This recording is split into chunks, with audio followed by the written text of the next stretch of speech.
Live from the Clemente Center on the campus of Florida Tech in Melbourne, it's Florida Tech Panther Volleyball as the Panthers host the Tampa Spartans on the Florida Tech Digital Network.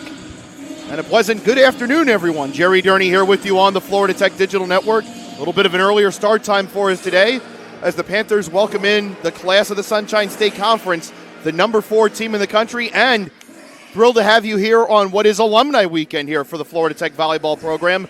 And that's not just in the stands and on the court, but up here in the booth as well, as we are joined by a product of the program, a local County volleyball player, graduate here in 2019, and someone whose name pops up quite a bit when you look at the Panther record books, and that's Becca Bauer-Willis. To my right, Becca, thanks for joining us. Yeah, absolutely. I'm happy to be here. So for you, how much do you enjoy being able to come into a weekend like this and getting to come home again? I know you've grown up here locally, and this has been a part of your life for a long time, but how much have you enjoyed getting to be around this program again and seeing what they're doing? It's been really enjoyable, honestly. I know I came last year for senior day for a former player who I had coached when she was a little, and even then it was great to come back and see the new floor and experience all of the kind of, I want to say, upgrades, Florida Tech's made for their athletes, so it's been really enjoyable. And then obviously coming back to a program that's on an absolute tear like our Panthers are right now is super, super exciting as an alumni. You're always cheering for the girls that came after you. And this is a really fun group to cheer for. Now, you played in these kind of games, obviously going up against Tampa during your time. Does anything feel different that week when you know we're looking at a top 10, top 5 team coming in, like their resume speaks for itself? Does anything feel different in the gym the week of? That's one of the things you try and keep as consistent as you possibly can, right? No matter who's on the other side of the net, we're Florida Tech, we play Florida Tech volleyball. But it's always in the back of your mind, especially when you play, a perennial like Tampa, right? Where in program history, volleyball has never beaten Tampa. And that's one of the weights that you bear for a program like this, where, of course, you want to be the first. But whenever you do focus on a team like Tampa, there's a ton of film. You practice, you repeat, you drill. And it's the stuff that, this team has been doing week in and week out. Of course, there's an excitement. You hope that, your fellow athletes and other folks are coming in and cheering for you as well. You're going to come in with a lot of energy, right? You win those first few points against a team like Tampa. You get some really beautiful digs because they are some hard hitters, or you get some great blocks on them. You're going to have a ton of energy, but no doubt that this team is going to level out and they're going to play Tampa just like they do everybody else in the conference. Like we said, the resume speaks for itself. They come in with a record of 12-1. They are 4-1 in league play this year. The one loss, bit of a stunner last Saturday when they got swept at home by Barry, which very rarely do you walk into the Bob Martinez Center and sweep the Spartans. It's just not a sentence you hear all that often. But a lot of that having to do with the fact that they were missing 2 starters at the time, in Natalie Perez and Callie Kors, which are going to be 2 of their leaders on the outside. They have been previous All-Americans. They are usually on the All-SSC teams.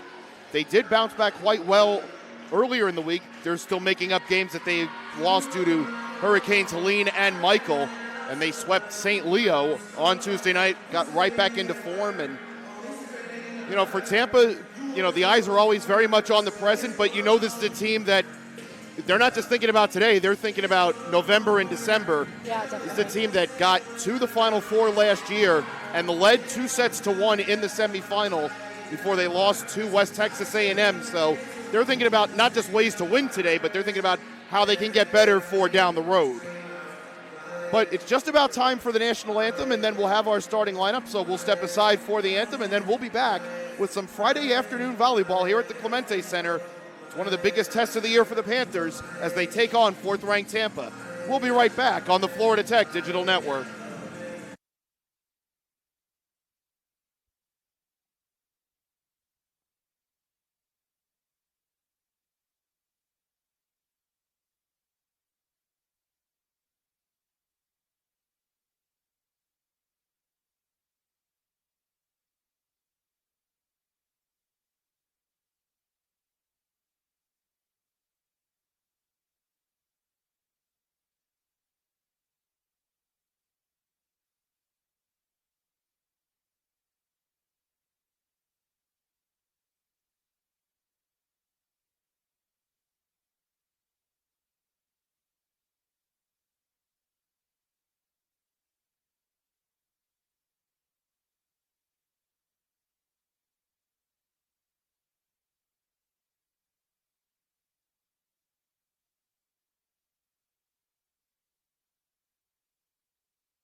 of our national anthem here at the Clemente Center. It's just about time for opening serve in this one between Florida Tech and Tampa. We mentioned Tampa come in at 12-1. They are very shockingly not at the top of the Sunshine State Conference standings. It's very rare to say for this time of year. They, of course, won the league at a canter last year by 4 games over Lynn. They enter today at 4-1. They are a game and a half behind Lynn, but still over half the league season to play.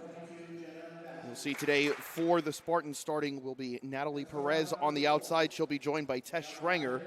The middles will be Rachel Gregg, who currently leads the Sunshine State Conference in hitting percentage, as well as Callie Kors will be joined as well. You'll see her on that right side. And in the middle as well is Mac Carter, a sophomore from Vieira, a high school teammate of Kelly Mers.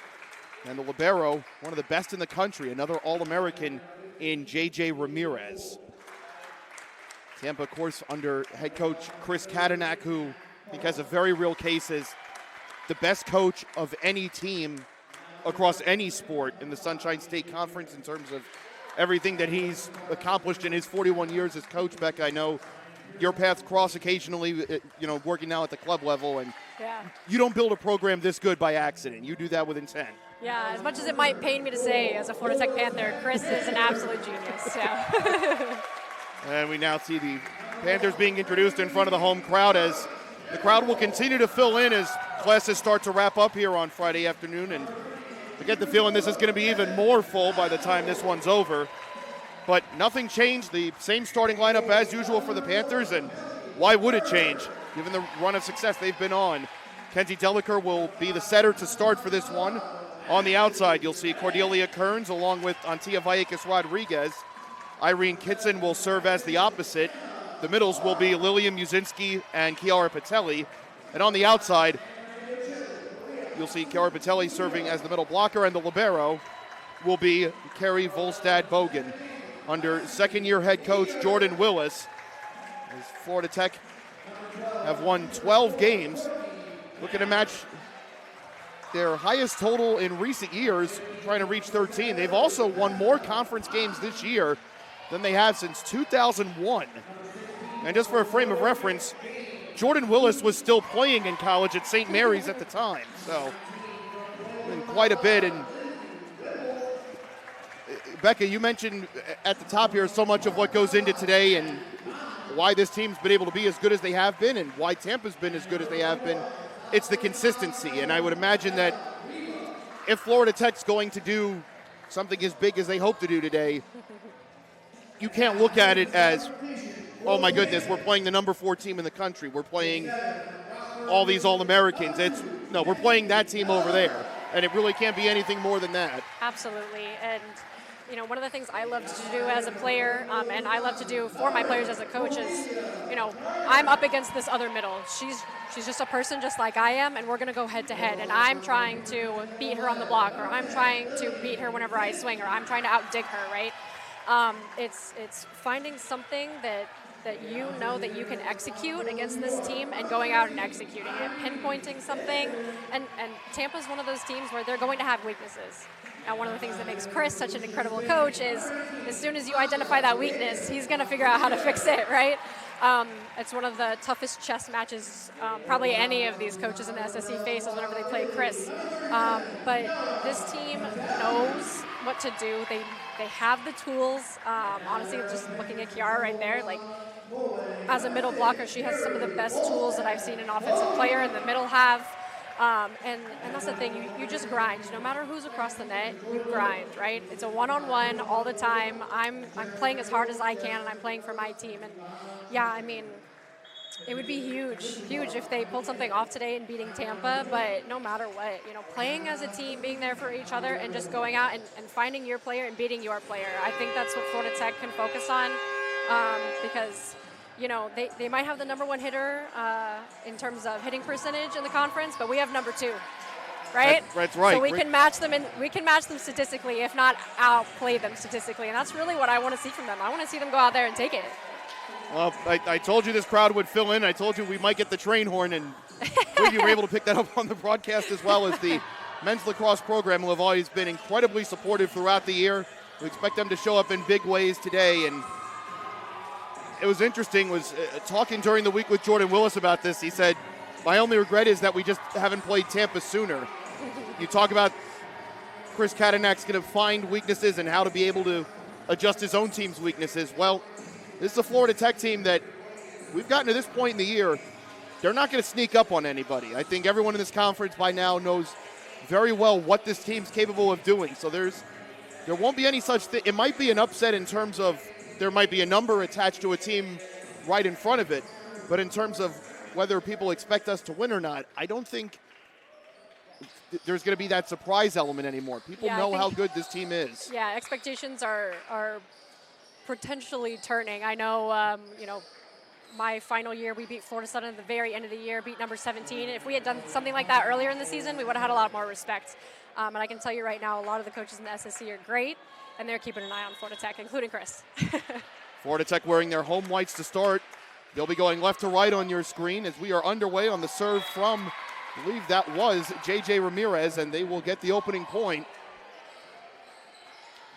Looks like that Tampa was necessarily not near the top of the conference in a lot of the statistics, but that's usually because they have shorter games, so they don't have to necessarily rack up. The Spartans only have 70 aces as a team this year.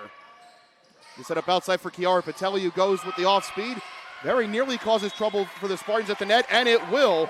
And if Florida Tech are going to win today, you need your superstar players to have superstar performances in these kind of games. And I love that she opened up the match with a tip, too.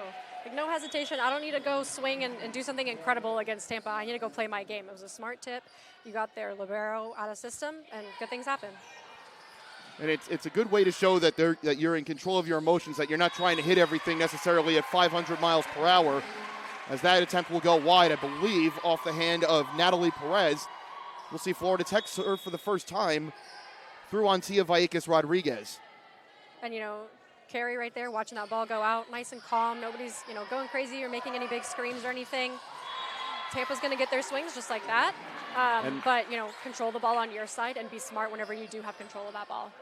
And it was Callie Kors who recorded her first kill of the afternoon, a first-team All-American in 2022, and was named an honorable mention All-American in 2023 as well. One of the better players in this league. She'll be serving as Deliker will send it outside for Cordelia Kearns. And, well, Tampa got their introduction to Cordelia Kearns last year, but they haven't played this one, and more all-around Cordelia Kearns this year. Again, we mentioned this with Patelli. If Tech are going to do something special today, they need number 8 to be number 8. And I really want to go back to that last point because Callie's a great server for Tampa. Love that serve. Callie's a great server for Tampa. She's on the SSC leaderboard. She's obviously a go-to player for Tampa. Expect her to get set out of the back row. That's who I want Cordelia to go head-to-head with. I want her to outplay Callie, and quite frankly, she has that in her. And right there, she handled the pass. It wasn't perfect. It was good, though. And then she put the ball away, easy, off the hands, down the line. And that's really what we need from her is just good passing, good smart swings. Outplay Callie 10 days out of the week. There's only 7 of them. It's 4-3 after Perez wins it back for Tampa. Named a first-team All-American last year, led them with 335 kills.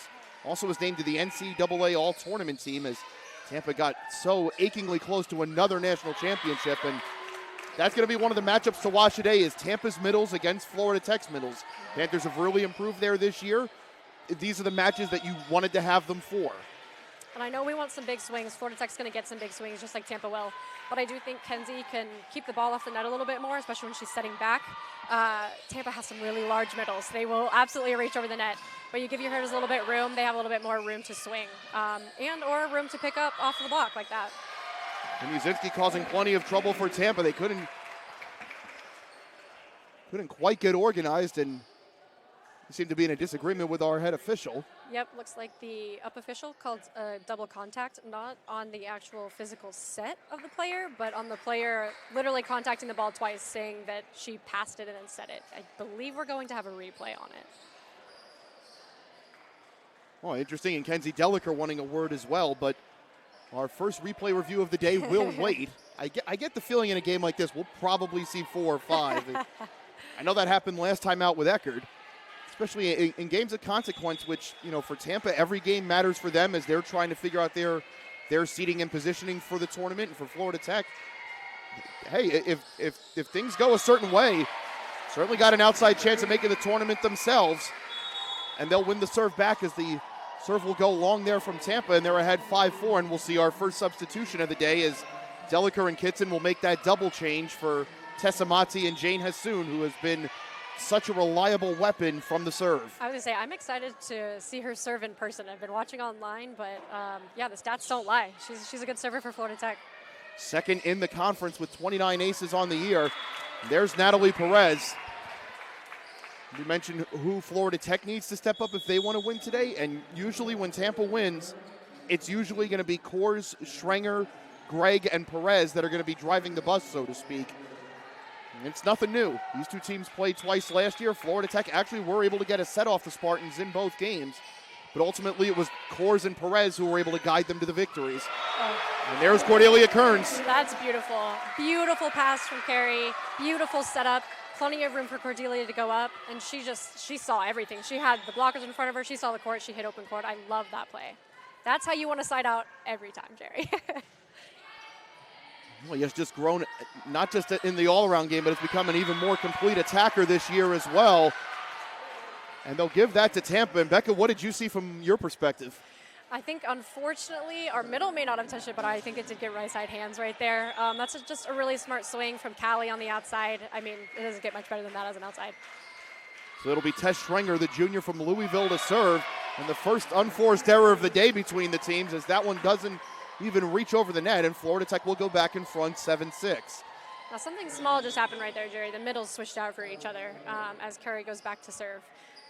And, you know, sometimes you're just communicating small things, but I loved that the two middles were communicating and they were pointing something out on the court, giving each other intel. What did I just see while I was out there, so that whenever the other middle comes on, she has something that you know, can benefit her and can make her do things like that. Get some great block touches. Keep the ball alive for Florida Tech. Oh, great reading into the rafters by all three of the Panthers there, and a good job of making sure that Kearns was going to be the one to take it. Although ultimately it's going to be won by Tampa, courtesy of Callie Kors. She's got a strong arm swing. She likes to hit really deep, which is tough a lot of times. Whenever you have a super hard hitter, you expect her to hit deep in front of you and you know, having to collapse that platform. But I think for Kari, it's going to be really important to know that Callie's really smart. She loves to hit the deep angle, stay high, stay ready, and she'll get some digs on her. Bogan ultimately will take this to get this to Rodriguez, but hits that into the net, and Patelli could not keep that alive, and Tampa will go back in front 8-7. My 15s club coach, I can hear him in the back of my head every time there's an out-assistant ball and an outside hits into the net, because he always wants you to hit deep angle. Pete Klonowski, a few of these girls on the court today have actually played for Pete Klonowski, so shout out to him. We can all hear him in the back of our head. Deep angle when you are in trouble. Expect Tampa to do that, and I think Florida Tech needs to do that as well. And you're seeing that play out right now. At the net, this will be Kayla Dondero getting her first action of the day. Set up outside for Kors, and that is going to split between Bogan and Kearns. And you know, I never envy being in that position, Becca, because you've got that velocity coming at you, and you know you obviously don't want to have that collision. And there's so many split-second decisions in this game, and that's one of them of who's taking it. And sometimes you don't even have that split second to make the decision. Yeah, absolutely. I think my body used to react before my mind even caught up. That is the swing that Florida Tech's going to need from the right side today.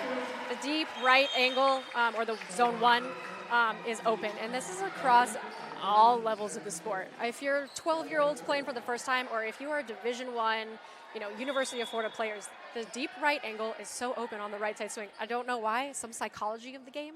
I haven't figured it out quite yet, Jerry, but I can tell you that is the spot where Florida Tech can win this match, is in the deep right angle in zone 1. And that'll be one to keep an eye on as Antia goes off speed. Tampa going to react, and that'll be through Jenna Vasky. They make some of their first substitutions of the day. And it's Patelli, who's really good at being able to find that spot at the back right around the free throw line. She's kind of made her living there. And the Panthers are level again at 9-9. Yeah, you know, I said our right sides need to swing to zone 1, but that was a great swing from the middle to zone 1. Keep it up. Keep doing it. Yeah, Kiara is usually going to make her living there. If you want to encroach and you want to bunch up at the net, she's just going to put that right over the top of you. And a bit of a mistiming there through Rachel Gregg. A very rare misstep for her. She's been the SSC leader in hitting percentage, so a rare mistake from her. and Florida Tech take the lead. And as a libero, there's nothing sweeter. You put your body on the line, maybe you overpass the ball, but then there's a miscue on the other side. Hey, my dig should count for a point. I think that goes in the point column for Carrie. And that'll be the second ace of the day for Florida Tech. And when they really get going from the ace, and talking with Chris Kadenak before the game, he said everyone thinks it's a cliche at this level, but you win your serve receive numbers, you got a good chance of winning the game. And for Florida Tech, they've kind of struggled to put up numbers in the serve recently, but when they get it going, that's where they've done their best work. Most coaches will tell you that without a 65% side-out ratio, you're not winning matches. And that is pretty much a golden rule. And Florida Tech, if they can keep Tampa just to a 65% side-out ratio, it's going to be a good match. Well, surprisingly, the Spartans will take the first time out of the game as Florida Tech are on a 5-0 run. So we'll take it with them. We'll be back in 30 seconds. Florida Tech lead 12-9. We'll be right back.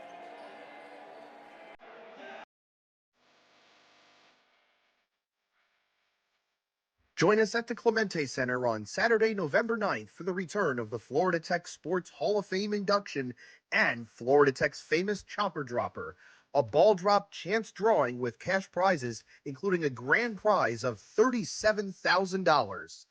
Witness the drop of 2,000 golf balls from a model helicopter built by two former basketball scholar athletes, George Nema and Niall Harris. Register today at legacyof37.com. Where will your ball land?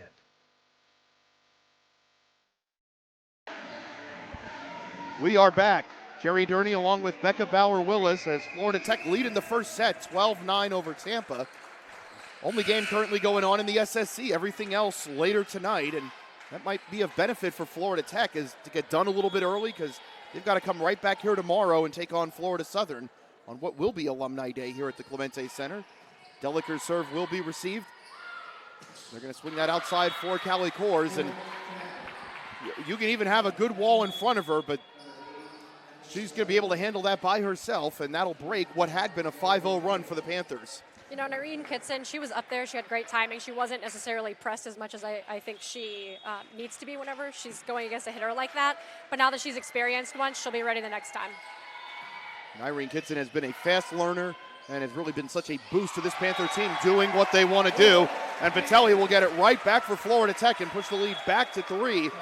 And we were talking about this before we went on air, and it's been such a trademark of this Florida Tech team this year is they don't seem intimidated, and they don't let runs happen to them. And if there's a mistake or a run ends, they don't let it fester. They don't let it become a quick 4 or 5 for the opponent, and that's how you win a lot of games. I don't know if there's any Ted Lasso fans out there, but, you want your team to be a goldfish. You want them to forget their mistakes right away, right? And that's what this Florida Tech team seems like they really do have. And when you have a hitter like Kiara Patelli out there, how do you not? Hey, you were on it with the upper right corner, and Florida Tech seemed to have found that weakness early on. Another one for Patelli. She's got 4. Her and Kors leading all teams as Courtney Capper will serve for the first time today. Florida Tech looking to make it a 5-point game.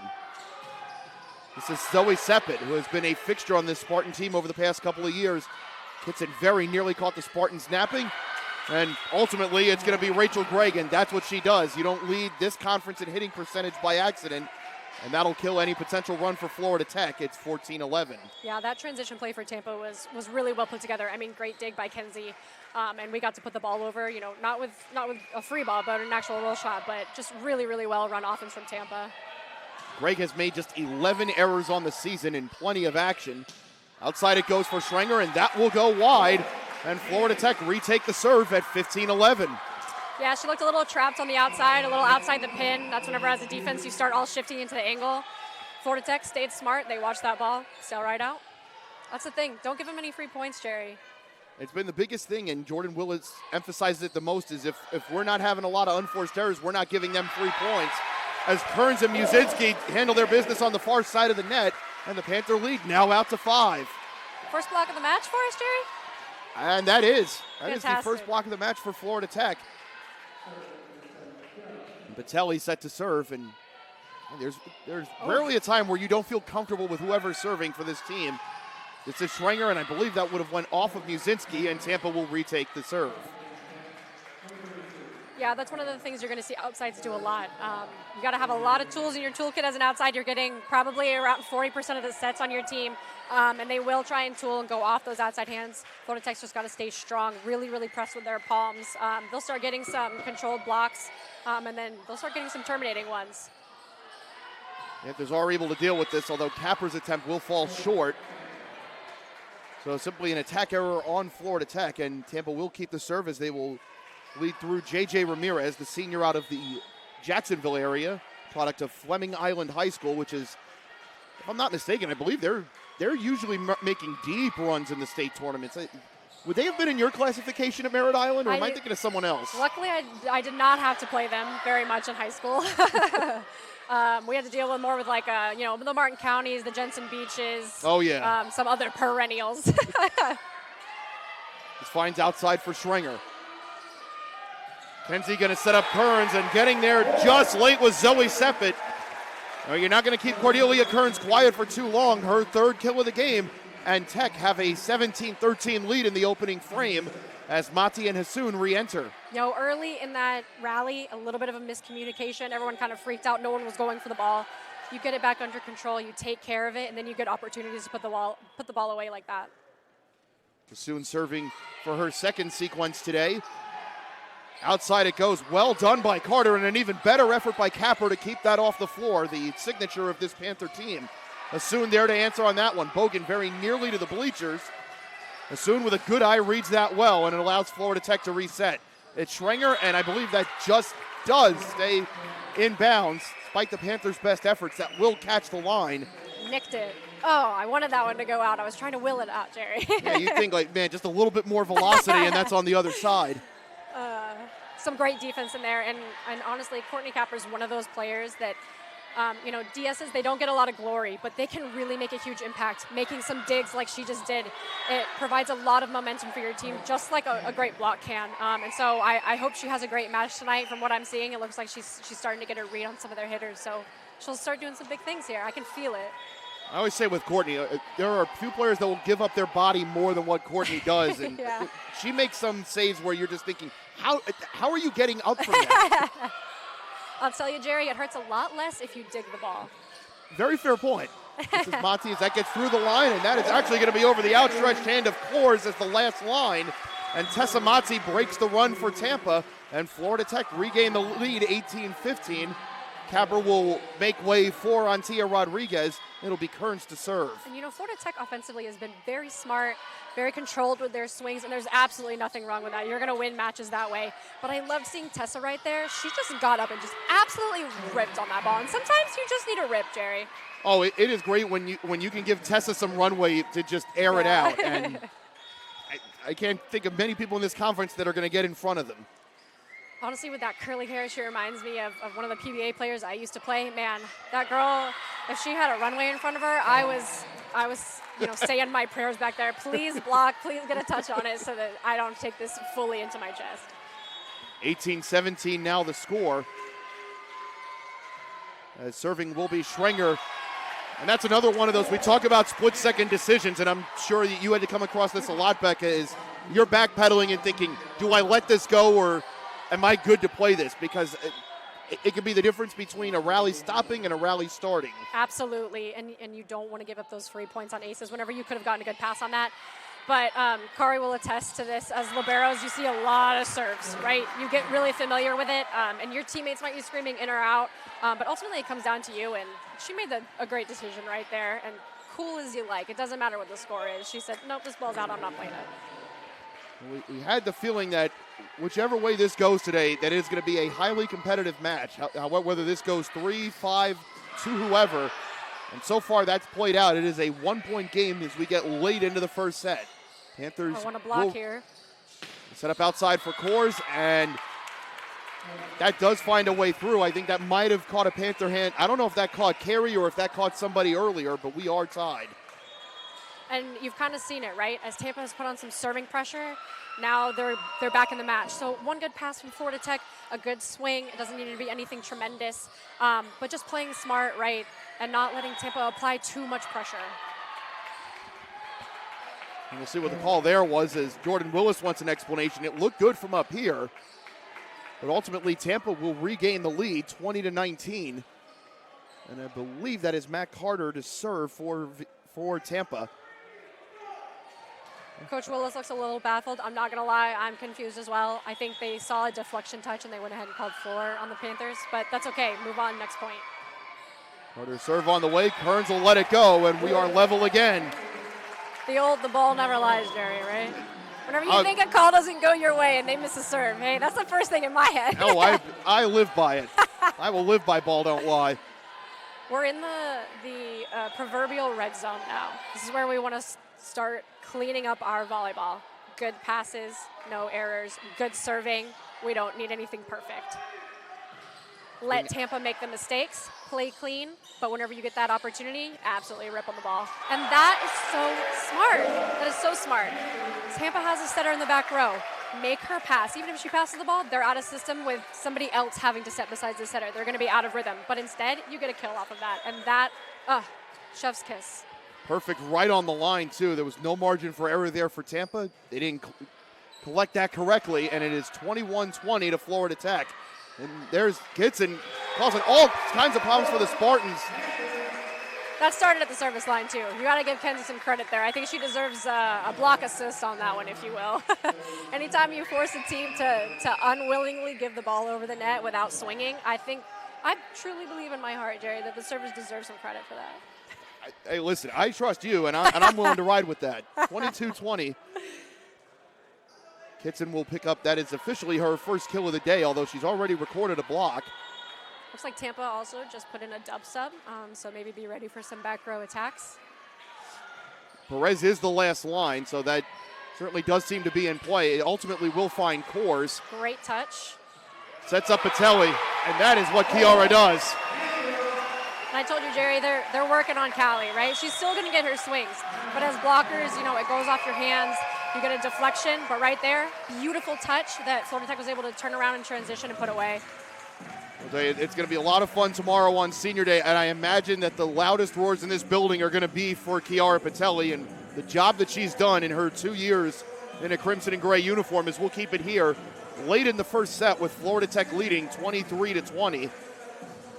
And Becca, you've been in so many of these situations as a player and a coach, as you can see the finish line there. And especially when you know that you have to be on your best against an opponent like this. Right. What's the discussion in there where it's so important to just win that next point, but it's hard not to think, wow, we can actually get the opening set off these guys, right. And we're going to play the way that we want. And that's the thing. It's not necessarily distracting, but it's talking about everything but that, right? So Coach Jordan Willis is down there, and he's talking tactics, right? What do we think they're going to do? Kenzie's going to put this ball in. They're probably going to go to the outside and an out-of-system pass. So they're talking tactics right now. They're focused on the very next point and nothing else. It might be 23-20. It might be 24-20. It doesn't matter what the score is. You're going to focus on the very next ball, keeping your volleyball clean, and especially for Kenzie, the cardinal rule after you come out of a timeout, keeping that serve in the court. Yeah, you have to be able to keep playing the kind of volleyball that got you to this point. And you can do that, you can get 2 more points. Florida Tech exactly where they want to be here in the opening set. And they might get an ace out of it. Great work by Tampa to keep that alive. Perfect from Kiara Patelli. You couldn't ask for a much better sequence. My goodness. See, whenever I was a serve-receive passer, I swear those quote-unquote lollipops, the easier serves, were always the hardest to pass, and I think that may have been what just happened to Tampa right there. But keeping the ball in play, good things happen when you keep the ball in play. Set point here for Florida Tech. They find Coors. Another great block touch. And Deliker there for backup as that finds Kitson. Ramirez giving up her body to keep that alive. It's Perez. No touch. Absolutely. There you go, Florida Tech. And that will do it for the first set as a violation against Tampa.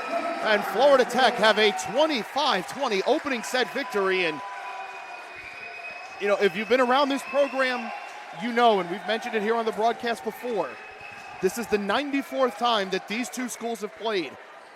The Spartans have won each of them leading into today. And you can't help but start to think, how's it going to happen? If it's going to happen, that's what it has to look like. an incredibly composed performance by Florida Tech in that first set. I mean, Chiara Patelli hitting 750, even out of the middle. And it's not like she just hit 2 balls, Jerry. She had 8 attempts right there. No errors, 6 kills, hitting 750. I would be on my knees praising her if I could right now.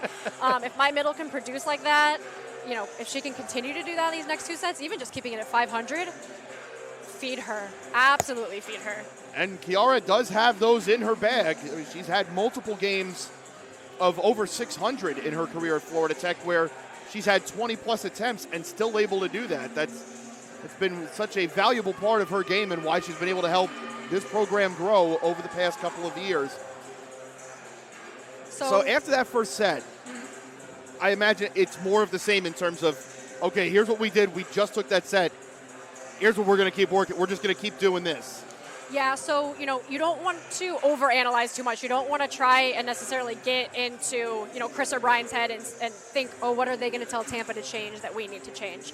However, with that being said, right, Florida Tech, we did a lot of really good things. We were very controlled, very calm, really good communication. Towards the middle of that set, our serve-receive broke down a little bit, which fundamentally breaks down, your offense a little bit. So let's clean that up here and there. We don't need anything perfect. We need, stuff to be good. Keeping that service pressure on.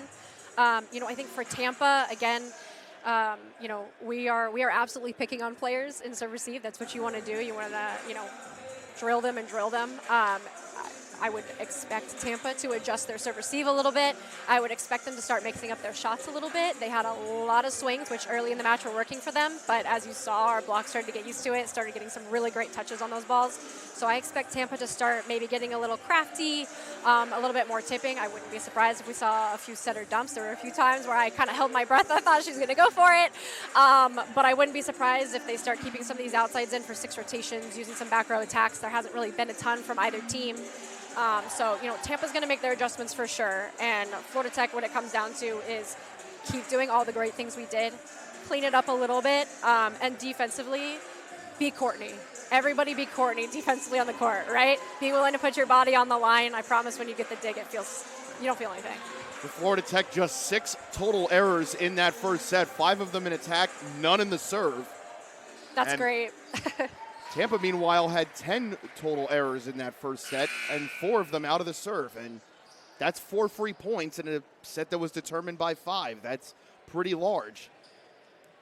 It's something that you don't think about as the game's going on, but then you go back and look at the box and everything adds up, and you go, well, you break that down to however many per set. Yeah. And how much was each set played by? Well, boy, man, if we just scale that back by 3 or 4, we're in there. And absolutely. And honestly, that's probably what Chris and Brian are saying, right? Hey, we made a few errors. We're getting warmed up. From the service line, we need to clean it up.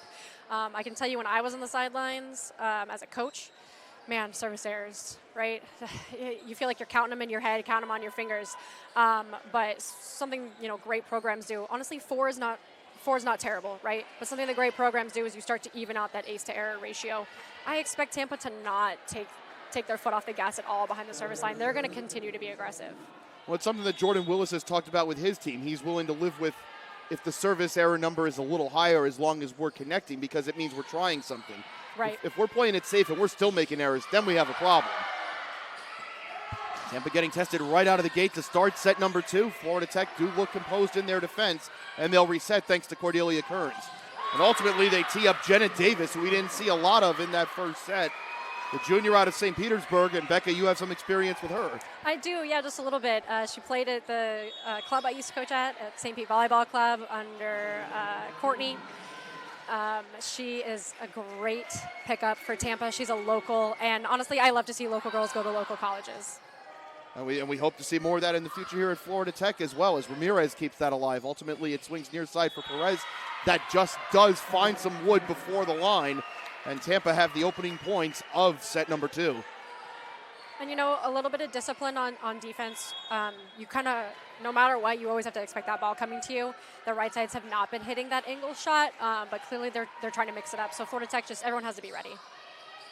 Kearns will be the one to receive it. They clear out for Deliker, and that'll find Antia Rodriguez. Kors is the one with the last line of defense. And Antia Rodriguez will win that all by herself in her duel with Natalie Perez, and the Panthers are on the board.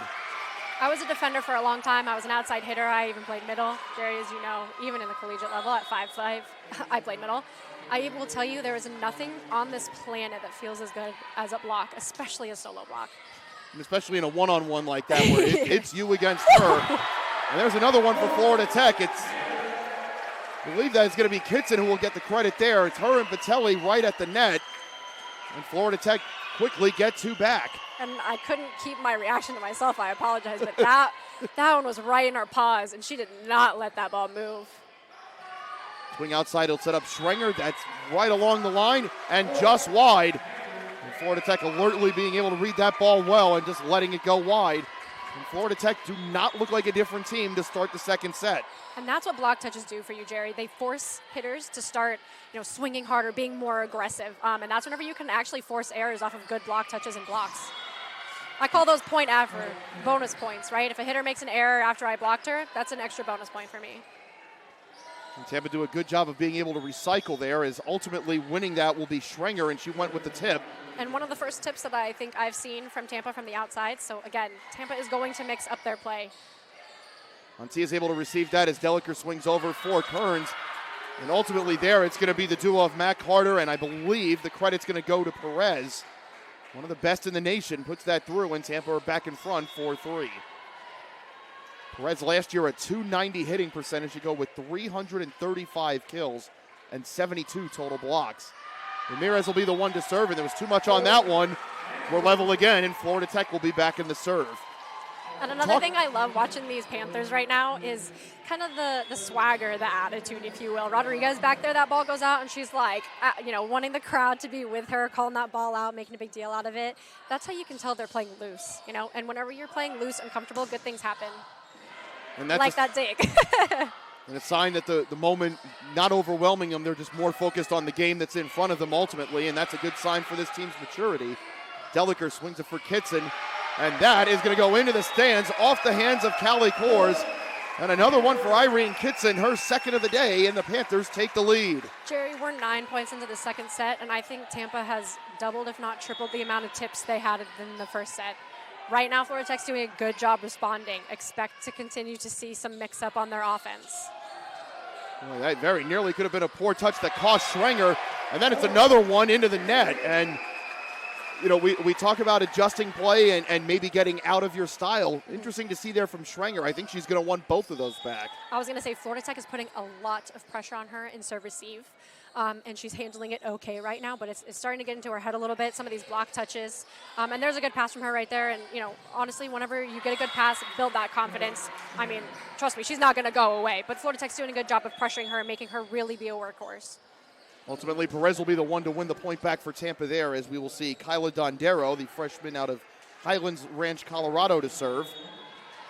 Interesting talking before the game with Chris Kadenak, and he said, you've got most of this team back from last year, 12 players in total from a team that was that close. And I said, does that make it an easier job in terms of when you get back to the start of the season of, we know what our standards are, we know what our goals are, here's what we've got to fix, and really you just have to be able to point the team in the right direction. And he said, well, the important thing that we have in our program is, we really don't go into the portal like that. We make it essential to have our players be able to pass that down class to class so that as they come in, we don't have to keep reinstilling it. It's just already understood what we're about here. And, that way you can focus on the things that you really need to. Yeah, and, he's definitely built a dynasty in Tampa. He is that culture is him, but he's absolutely right. Whenever it comes from your older players, that culture is just built in. It's something you don't even have to second guess about, right? And Tampa has really always had that attitude and that swagger, and it's not unfounded for sure, but it is part of that culture. And I completely understand him, loving to have, players that grow up in the program, because it does make a big difference. But whenever you look at the likes of like Chiara Patelli, right? How do you not say that that's a great grab out of the portal, right? So, there's pros to both sides, absolutely. But you see a sub coming in for Tampa right here. Not surprising at all in serve receive that they will be subbing her out so they can get, maybe a little bit more of a confident pass. But I wouldn't be surprised if they go after Callie right here. Well, in this case, ultimately, I believe they find Anna Rivera, and Carrie Bogan will want that back right along the line as Tampa able to break serve from Florida Tech, and that'll make it 8-7. The crowd's starting to fill in as the second set has gone along. I see a lot more athletes over in the tech support section. I believe that is, if it's not the women's lacrosse team, it's the women's soccer team. I know both soccer teams have usually been pretty supportive here throughout the season. You know the men's lacrosse team's going to show up. Dondero keeps that alive. Swinging that over the near side, that's Haley Dillon, who's been a regular for the Spartans this season and ultimately killed off. No one had Callie Kors. She'll have few kills, easier than that one, and we are tied at 8. Yeah, a little bit of a mental error, but I don't expect that to affect them at all. I think Florida Tech's going to bounce right back. She knows she could have had that one off the net a little bit, and we could have gotten a swing, but that's all right. Mistakes happen. It's volleyball. Everybody makes mistakes. And then, go ahead and give your teammates some opportunities to swing. Good things will come. And that's Monty that'll finish that move off. She made it up right there. Maybe a little bit of an overpass, but how about I hang in the air and I put this ball down on a block? Hey, the result ultimately gets there in the end. Sometimes the process isn't perfect, but... There's a lot of volleyball to play. There are a lot of points. You can't dwell on one error. You just go out there and you keep working, you keep grinding, and that's what all these athletes are doing on both sides of the net, right? Tampa and Florida Tech, everybody's grinding right now. And that's what this match is going to be, an absolute grind. Yeah, you get the feeling, and Jordan Willis said the same thing before the game. He would expect that, he says, however this plays out, it's not going to be a blowout either way. He would expect every set to be closely contested and wouldn't expect either team to pull away regardless. And I think what we saw a lot of in that first set is probably likely to continue through this one. As the serve there from Zoe Seppet was long. Panthers are, trying to give me a heart attack, I think. Nobody followed that to the line.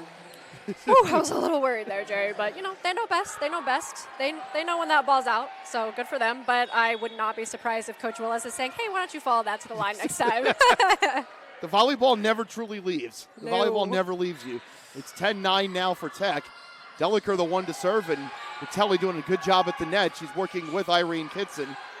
Plays this back to Kearns. She'll send it back to Irene. There with that left hand, keeping it off the floor. Believe that was Perez. That's a great pickup on defense. Deliker and Kitson with great defense there. And even better defense at the net from Patelli, working against Jenna Davis. It's Deliker over to Patelli, and from her knees is Seppet. They swing it to Kors. Great defense from Deliker. Bogan doing the same as she slides across. Seppet going to set up Kors, and that goes between Deliker and Kearns, and it's 10-10. I apologize to our viewers. I did say lift in the middle of that set. I was really hoping for a lift call. I'm going to give our head referee, he was my 18s club volleyball coach, I will be giving him, a little what for after and be like, hey, man, that was totally lift. But you have to give Tampa some credit right there. They stuck in that point, and they kept swinging until they got theirs.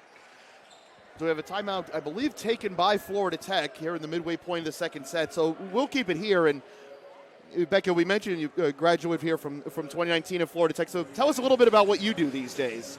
Oh, boy. Have you ever seen that Friends episode where nobody knows what Chandler Bing does? They call him a transponder.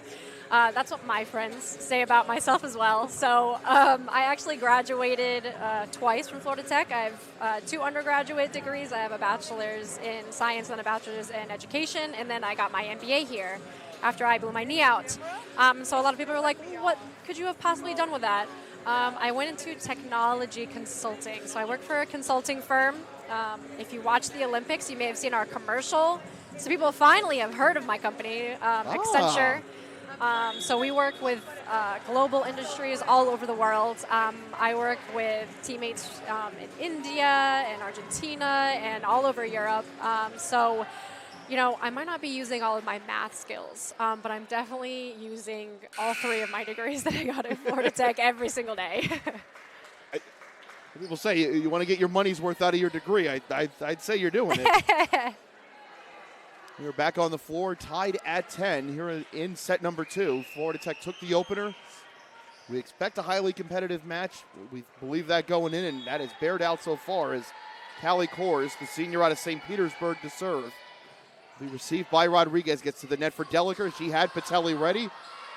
Finds its way back to Rodriguez, and now Chiara. This will set up outside for Schrenger, and that's the duo again of Kitson and Patelli. You feel in good hands with those two at the net. And they win a point back for Florida Tech at 11-10. Early in that rally, there could have been a lift called on Florida Tech. So, that was the volleyball god saying, hey, Becca, why don't you just let the girls play volleyball and we don't want the refs making calls, right? We want them playing volleyball, right? Absolutely, especially whenever it ends on a Florida Tech point. Courtney Capper will serve as she takes the place of Antilla Rodriguez into the middle for Perez. And boy, as good as Carrie Bogan is, I don't know what she could have really done there as we are tied at 11 on Perez's 5th kill of the day. Yeah, Tampa did a little bit of a switch play, right side coming around and hitting out of the middle. She got a hold of that one. I was watching her in warm-ups. I love her hand contact on the ball. Her whole hand is touching that ball, and she's just putting it wherever she wants to go in on that one. She really swung and had great hand contact. Ramirez equal to the task of Kearns' attempt. Very nearly gets by the first line for Florida Tech. Deliker there to back it up. Good floor defense from Coors, as well as Seppet. It's kept in play by Schrenger. I don't know how Chiara Patelli touched that ball without touching the net, but that was incredible hang time. And also, very good awareness of where she was. As Ramirez going to swing outside for Schrenger. It's along the line. Bogan there to keep Deliker's attempt alive. Kearns took something off that one. It might have had Tampa thrown for a moment. A little messy right now. Ultimately finds Kearns. Good job by Bogan. A great block coverage. Both teams grinding for this point. We've got quite the rally going here as Deliker setting up behind for Kitson. These defenders are reading and diving all over the place, making these defensive plays. This is just, oh my gosh, a smorgasbord, if you will, of defensive efforts. And a good effort ultimately gets its reward for Florida Tech. Reward for persistence, and they'll take the lead at 12-11. And, Tampa's outsides have been tipping a lot more. Kenzie has been coming up and digging those tips. Even our right side's pulling off and picking some up. In the middle of that rally, Cordelia Kearns saw the tip coming and ran all the way across the court. She said, I don't have to swing in the next ball, but this ball's not going down. And that's what you need, is the team playing defense. No matter what your assignment is, you go get that ball. Jordan Willis said it was so important for them to win the long rallies today. He said from a psychological standpoint, is it keeps your team going and it can take the air out of an opponent. Absolutely. As much as you tried to minimize that when it happens to you, it's just the nature of volleyball. And seeing exactly how that sequence ends right there, it's because you put so much more of your physical effort, it hits that much more when you don't get the point, whereas when you do and you're going into the scores table or you run into your bench, you don't feel it in your lungs, you don't feel it in your knees nearly as much when you win. Absolutely, and especially defensively, right? There's this little extra shoulder shrug whenever you're playing defense, and right there, I think, Tessa was maybe, or not Tessa, Callie was maybe missing that little extra shoulder shrug she needed on defense, right? It was still a great defensive effort, but it is one of those things. You play a super long rally, everybody's gassed, but when you win the point, I get a little adrenaline back. I get some return. 13-11 the score as Tampa calls timeout. Quick look around the SSC going into tonight. We mentioned everything else is later. Florida Southern will be playing at Nova Southeastern tonight, and then they will be here tomorrow, which that'll be another big game for Florida Tech. As much as they're up for today, they're another team that they'll have to take on that are fighting for positioning in the SSC and potentially the Southern rankings as well. So they're going to have to dial it right back up tomorrow, and they have to play a good Nova team on the road tonight. Barry, who we mentioned, the one team to beat Tampa so far, they're at Rollins tonight. Eckerd will host Lynn. Now, I'm interested to see if that game is actually going to take place at Eckerd. They've had a few of their home games recently played in Tampa's gym because of all the damage that they've suffered from the Hurricanes. And the other game tonight in conference, Palm Beach Atlantic traveling to St. Leo. So a pretty packed schedule on this Friday across the SSC. And the three teams that are ranked, of course, Tampa 4th, Lynn is 18th, I believe Barry's 18th, and Lynn is 19th. But expect another year where the SSC probably sends 5 or 6 into the South Regional. Florida Tech hoping to be among them for the first time ever. We do have a spot to clean in front of the bench, and then we'll be ready to go as Chiara Patelli will be serving. Panthers have 2 aces on the day. Chiara surprisingly not one of them. She's usually amongst the bunch. But you mentioned that hit percentage after the first set. Still at 600 on 10 attempts. And I said corrected, she does have an ace to go with 3 blocks and a dig. Which should be quite the ceremony for her tomorrow as Vieira killed that very quickly through Matt Carter, the Vieira product.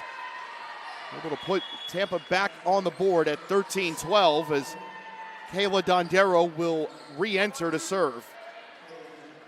And honestly, a great pass from Tampa's Tess Stranger. Like I said, we've been really pushing her, and she's been struggling here and there on serve receive, but that pass is really what earned Tampa that point. Deliker finds Kitson, kept off the floor by Kors. This is Schringer now. And there's that defense that we talk about with Courtney Capper. And ultimately, it'll be over the net and just out of bounds. And you feel for Courtney there because that was max effort, max dedication, and it deserved a better result than that. Yeah, and Cordelia had a great idea of putting it over onto. It was, high and tight. That ball just had a lot of momentum going on it. They go right back to her, but they'll have to deal with Dillon and Carter. Instead, it's Kitson going with the tip. Bogan kept it alive. Kearns is there, so is Ramirez, and that'll set up Carter again. Good job by Bogan. Deliker's going to play this across to Kearns. There's the swing, just beyond the reach of Ramirez, and Cordelia Kearns has her 6th of the afternoon. The Panthers retake the lead with Mati and Hassoun back on the floor.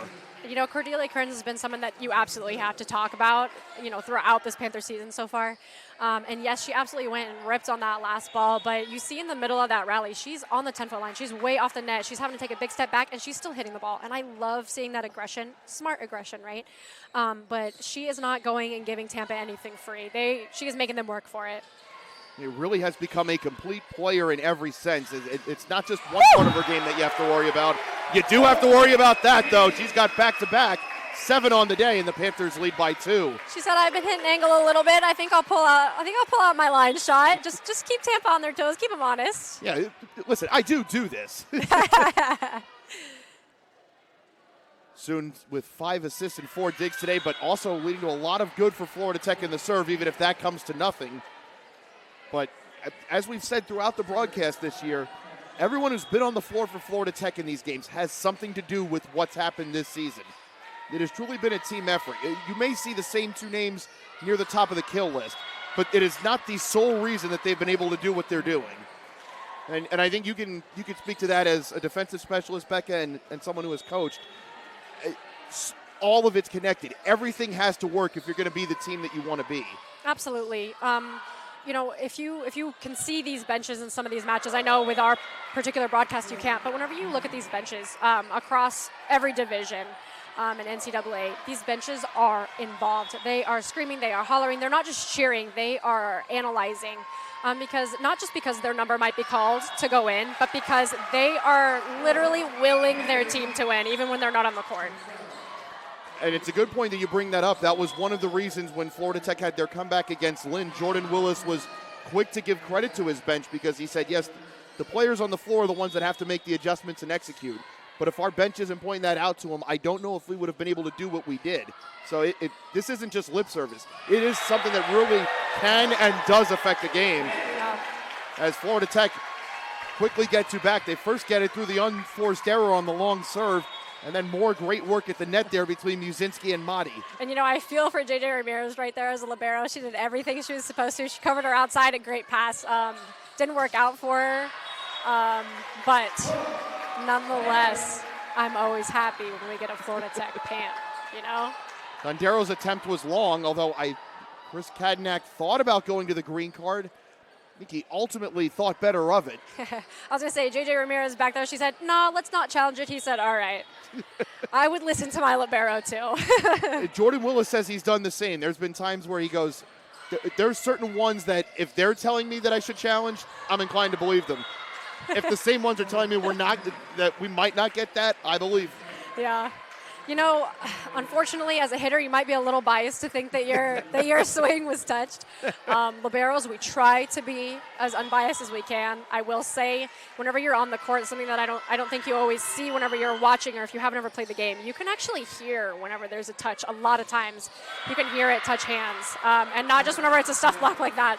But whenever you go off fingers, you can actually hear the contact with the ball. We didn't have the challenge system back whenever I played, but I'll tell you, I saw some girls smirking because I would look at them and I'd be like, I heard you touch that ball, and they'd be like, I absolutely did, but they didn't call it. One there by Haley Dillon. We are even at 18. They find this for Antia Rodriguez going with the tip. Tampa were prepared, and so were Tech. Instead, they go quick with Muzinski. Good organization by Tampa doesn't allow that to fall. Instead, that's off Hassoun and out of bounds, and the Spartans will retake the lead. And you can see Jordan Willis up the line, making sure to keep his team's heads where they're at. And Callie Kors had some energy after that swing. She got excited. She's trying to get her team pumped up. This is the home stretch of this set. And Florida Tech's going to need some of the same, right? Some big swings, some big energy. And on Tia Rodriguez, I thought initially maybe that had gone too long, but she immediately looked at our near official and said, "You saw that, right?" And they do get the call. We are tied at 19. Carrie Volstad-Bogan to serve. You see Tampa with two non-liberos and left back. Definitely expect them to serve into that corner. A good pass, though, from the DS and for Tampa. And that dang zone one. And it's working for Tampa, too. Yeah, It just seems to be that spot. It's won by Haley Dillon, senior out of Evergreen, Colorado. That is her 4th kill of the afternoon. And Tampa go ahead by 1. Well, Tampa's got a really strong front row in right now. Expect them to move the ball around, but they are still going to go to Callie a lot, whether it's in system or not. Florida Tech needs to be ready for her and just get touches like they did at the end of the last set. I believe that was Sepet who handled Kearns' attempt. Great defense day by Cordelia to keep that alive. Same by Monty. Oh, and that almost very died at the top of the net. Whew. Kearns is there, and this will ultimately set up Hassoun, who swings outside for Rodriguez, and that's off the hands of Anna Rivera, and a great recovery by Ramirez. That's how you get All-American form. Patelli's attempt going to be met by Sepet. Ramirez sets up Perez again, and it's wide, and we are tied at 20 for the second set in a row. We've got quite the finish coming. And, beautiful defense on that one-on-one swing on the outside. Cordelia Kearns just digging in and just keeping that ball off of the floor. Honestly, on that point, Florida Tech just kind of hung in there. Not that they didn't have great swings and great blocks up at the net, but we kind of just hung in there. Ultimately, Tampa made the error. And it goes to your point earlier, Becca, in that you cannot have any passengers out there on the floor. Everyone has to be willing to give themselves up to get that point. And Kenzie Deliker was just about ready to do that. She might have had to leap into the bleachers if she had to. Ultimately, the ball gets there first. The Spartans lead by 1. It'll fall to Callie Kors to serve, who leads all attackers with 8 kills. Also has 3 digs, a block, and an assist so far in this one. And I expect this ball to go to Cordelia. We just need a good pass here. Rodriguez takes it. Cordelia's just going to play the free ball here. They're going to go right back. I thought initially maybe to Jenna Davis. Instead, it's Perez. And Florida Tech didn't have it quite lined up. And now the Spartans have the advantage at 22-20. Yeah, I think Coach Willis is going to take a timeout here, and I think that's smart. And probably a wise timeout here to let, if nothing else, to let his team kind of reset mentally, because I think in these situations, if you don't give your team a chance to kind of level and go, we're still in this. It's 2 points, 1 good sequence, and we're serving again. It's one of those things that snowballs really quickly, and the next thing you know, you look up and the set's over, and you go, how do we lose? Absolutely. You're 100% right. You kind of look up and you go, where did those last 3 points go? And for Florida Tech, not to say that any of them are, in la-la land, but sometimes you're just so focused on the match, right? And the next point and the next point that you're not realizing maybe that, Tampa's gone on this little mini run of 2-3 points. And I think just taking a big, deep breath right here, again, reiterating, we don't need anything perfect. We need a good pass that we can run our offense on. And then we know, as long as we're smart and as long as we get Tampa out of rhythm, that we can put up a good block against them. Right now, what we're not doing, Florida Tech is not passing great. Our offense is predictable, and that makes it all the easier for Tampa's defenders to pass well. And whenever their setters are getting the balls right in their hands, as a blocker, you have to respect your own personal hitter, and that's why you see Tampa getting a lot of one-on-ones right now, is because they're taking care of the ball in transition. And Florida Tech needs to do the same thing right now. This will be a critical spot here for Florida Tech. Again, a good sequence, and you're serving only down 1. Tampa trying to approach the finish line here in this hard-fought second set as Patelli very mistimed it, and another great effort by Ramirez. Did the same thing, basically getting up on one knee. Seeing just quality just everywhere on this floor right now as it's Kearns, and that did catch the line. And what a tremendous rally there between the teams, and Florida Tech are rewarded for it. And, I want to give Coach Willis a little bit of credit here, right? We called that timeout. We said it was good to take a deep breath. Florida Tech also went out and they changed their serve receive. And if you notice, Carrie is the one that was able to serve receive that ball because we adjusted our serve receive. And little things like that win you points. It'll be Courtney Capper's serve here as that's going to be received by Schrenger. Seppet going to swing this for Perez. Courtney had a hand on it, couldn't bring it forward. Yeah, and a good touch at the net, a good touch on defense is unfortunate, but next point right here. It'll be Ramirez to serve. Again, one of the better defensive specialists in the country. Been a huge part of how good this team's been over the past 3 years. Sets up outside for Cordelia Kearns, and there's the far right zone. Zone 1 again there for the taking. And for Cordelia Kearns, her 9th of the day. Cordelia said, Callie's going to hit the deep angle. I guess I'll hit the deep angle. And right where you want to be, it's Kiara Patelli to serve, who's got one of the 2 Panther aces on the day so far. It's received by Kors. Sets outside for Schrenger. Patelli was the first one to deal with it. Capper setting up Kearns. Kors read the deflection well. Said it goes to Perez. Went with the tip. It was a good effort by both Patelli and Capper. Courtney just couldn't get it elevated, and now the Spartans have set point at 24-22. And, as a middle serving, that they're going to attack you. They're going to try and hit the ball at you. They're trying to tip the ball at you. So it was a great effort. Ultimately, though, a really well-placed tip. It really just feels like every time you see one of those, you see everybody slam on the brakes. Dondero's serve. Deliker finding Kearns, and wow. Cordelia says, okay, we want to play that way? I can do that. That was an incredible tip. She just hung in there. I love a lefty tip from a right-handed hitter. She just hung in the air as the block was falling, found the inside hand right short, honestly, on Tampa's court. There's really nothing they could do about that. We have to keep reminding ourselves with Cordelia, there's 2 more years after this. You just wonder how much better of a player she's going to be even this time next year. Soon serving to bring Florida Tech level. Dondero finds instead for Dillon. Mattia and Muzinski are there at the net. Tessa's going to get it back from Hassoun, but she couldn't get enough on it. And the Spartans emerge from the second set victorious by the skin of their teeth, 25-23. It's going to be that kind of game. We expected no less, and it's been that through 2 sets so far. We'll take a quick break. We got the 5-minute break here between sets 2 and 3, so we'll be back in about 3 minutes. It'll be time for the 3rd set. It's 1-1 between Florida Tech and Tampa on the Florida Tech Digital Network.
Join us at the Clemente Center on Saturday, November 9th for the return of the Florida Tech Sports Hall of Fame induction and Florida Tech's famous Chopper Dropper, a ball drop chance drawing with cash prizes, including a grand prize of $37,000.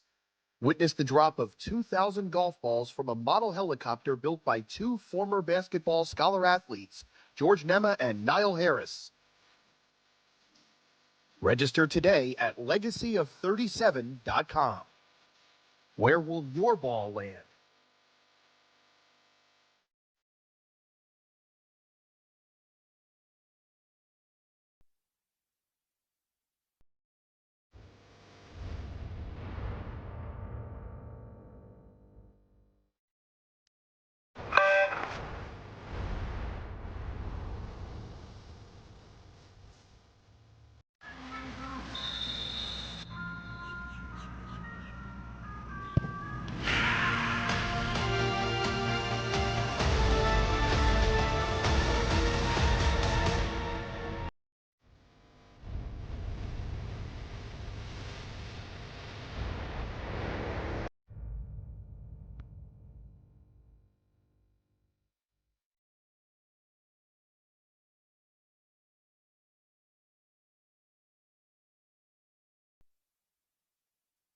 They settle. Welcome back on the Florida Tech Digital Network. Jerry Durney joined by Becca Bauer-Willis as we get ready for the third set between Florida Tech and Tampa. Panthers emerge victorious in the first set, 25-20. A hard-fought second set goes to the Spartans, 25-23. And Becca, having the 5-minute break probably is good for both teams right now, given the way that everyone was given max effort there, especially on some of that floor defense. What's probably being said in these huddles right now? Probably both coaches telling their teams that they've done some really good stuff. There's plenty to clean up, to continue to be strategic. From my perspective as an outsider who's been watching this Florida Tech team, for example, I'm looking at the stats. I'm seeing Cordelia Kern's name everywhere, right? She's a dig leader. She's a hit leader. She's a kill leader, which is great for Florida Tech. But I've said this throughout the season, and Kira Patelli is another one. You can't rely on just one or two players. And Tampa is the same way right now. Their outsides are being kind of pushed to the limit. Callie Kors, especially towards the end of that set, really was not putting the ball away a ton for Tampa like she was earlier. Everybody has to step up. Everyone needs to start to contribute. And these liberos are flying around. These DSs and outsides who are playing defense. The setters are all flying around and playing defense. And offensively, it's that extra push. They are jumping out of the gym right now. It's a lot of pressure on your knees. These players train for it, but it's making the most out of it whenever you can. Clean up your control, clean up the block touches, especially, I think on both sides really, but these coaches don't have to tell their players to stay in the game. Both teams want this. Tampa to keep their streak alive, Florida Tech for obvious reasons. This would be historical for the program. I think it's honestly, not necessarily leveling nerves, but just kind of being like, okay, first two sets are out of the way. We've won one. They've won one. It's time to really dig in here. Yeah, this set could go a long way to determining how the rest of this one will go, and ultimately it's going to be started by Sepet out of the serve, and Kors dealt with immediately by Antia Rodriguez, and that one will go long, and caught the official over on the far side. But Florida Tech get the opening point on an attack error, which Tampa did a little bit better job of that in the second set, and those will tell the story of the rest of this one. Rodriguez just impresses me with her body control of the net. She hangs, she is out of the net, but I mean that block touch that ultimately forced the error on the outside, she was close, and she got some hands on it, and then a beautiful dig. And that's kind of been the story of Antia's 2 years here at Florida Tech, is she may not always be near the top of the list with kills. She can be, but it's what she does in the rest of those rallies that make those points possible. I think that's been her biggest contribution to the program is her sacrifice and her willingness to do whatever. Yeah, like I said, Cordelia Kearns is going to be, your kill leader. She's getting the most sets. She's got 10. She's leading everybody in the match right now. But absolutely, players like Rodriguez stepping up, getting the block touches, getting the kills, keeping rallies alive, and ultimately, putting the ball away on Tampa's side. And the rare receive error from Florida Tech in this one, that'll be one that Carrie Volstad-Bogan will want back. Yeah, you talked about that indecision, that split second. She was all ready to pass it. At the last minute, she wanted to pull her arms back and couldn't get out of the way. Able to take care of this one as it finds Kearns. Ramirez equal to it. That actually could have been a beneficial bounce for Florida Tech. And Ramirez again, really not afraid of anything in this one as Kearns goes with the tip. Tampa were ready for that. It was Davis who was there. Ultimately, this is going to find Kitson on the outside. Great work by Seppet. Ramirez finding Megan Schreck. First time we've seen her today. And ultimately, it ends in a point for Tampa. And, Tampa's got Kiara's number right now. So they are honed in on number 37. The middle blocker, she's tracking number 37. You saw her get that early block. You saw JJ with a beautiful dig on a really great swing. This is where, again, I'm talking about, more than just one player on Florida Tech is going to have to step up. Make Tampa respect your pins. Make Tampa respect your right side. And then you can give your middles a little bit more breathing room. And Florida Tech will get their serve after an error from Zoe Seppet on the serve. And she's playing some great defense for Tampa right now. This finds outside for Schreck in her first action in this third set as Deliker over for Kearns. And it's the duo there of Davis and Perez. I think ultimately that's going to be Davis who gets the credit for it. But Tampa's really grown into the game, at least in terms of what they're able to do at the net. And I think they've kind of gotten a better idea as this game's gone along of where they're going to need to be able to take care of Florida Tech. Florida Tech's won a lot of games this year with their net presence. Tampa's been equal to it. Yeah, if I'm the Tampa coach, I'm saying, hey, whenever number 8 is front row, expect her to take a lot of swings. When number 37 is front row, expect the ball to go to her as often as possible, right? So whenever Cordelia and Kiara are up together, you can get a little bit of a split in the block. And I'd love to see Florida Tech run, some offense whenever they get. Hopefully, maybe they'll get a free ball out of Tampa, right? But right now, you have to know that they're honed in on them. And that's something that, these setters are getting a report from the coaches to say, hey, this is your set distribution. These are how things are going. And the setters help each other out when you're running a 6-2 on, what you see is open for your hitters. But I do think Florida Tech could do a little bit better job distributing the ball, particularly behind the net. But, as a right side, you got to be ready. You got to be screaming for that ball, and then you got to terminate. Tampa will take the serve at a 5-3 lead, and it'll be Kayla Dondero. I think we need some energy, Jerry. I think we're lacking a little bit of energy in this gym. And you wonder, and I think this feels like new territory, not only for this team, but these fans to think, okay, hey, this is actually a game against Tampa where here we are in the third set, and this very much is up for grabs. And I wonder if people are just kind of, it's, hey, we're here. But no, we're really here. This is, go make this tough. And I think everyone needs to take a page out of N.T. Rodriguez's book right now. She has fire. Whether it's a Tampa error or a Florida Tech point, she is fired up, and she is trying to get her team fired up. Fans, hey, us commentators and her teammates and the folks on the bench, everybody needs to take a page out of her book right now and get some energy. And Florida Tech have to be able to weather this lull as Tampa, with one of their larger leads, at least in the past two sets, it's 7-4, as serving will be Schreck, although that does go wide. Musinski will make way for Patelli, and Carrie Volstad-Bogan will be to serve. Panthers have a 3-game week again next week, and that'll start with a makeup game against Rollins before they go to Palm Beach Atlantic and Lynn. Panthers have just 2 home games after next weekend, although violation there at the net, and Chiara Patelli pleading her case, and I think she's got one. Jordan Willis now wanting an explanation from the near official as well. So this is one of those subjective calls that you cannot challenge, unfortunately. The head official calling her for being over the net on a ball that was on Tampa's side, that you have to let the setter go up and get. She's, of course, pleading the case that I did not touch the ball. If I don't touch the ball, you cannot make that call against me. So you see our refs communicating back and forth as Coach Willis is fighting for his team.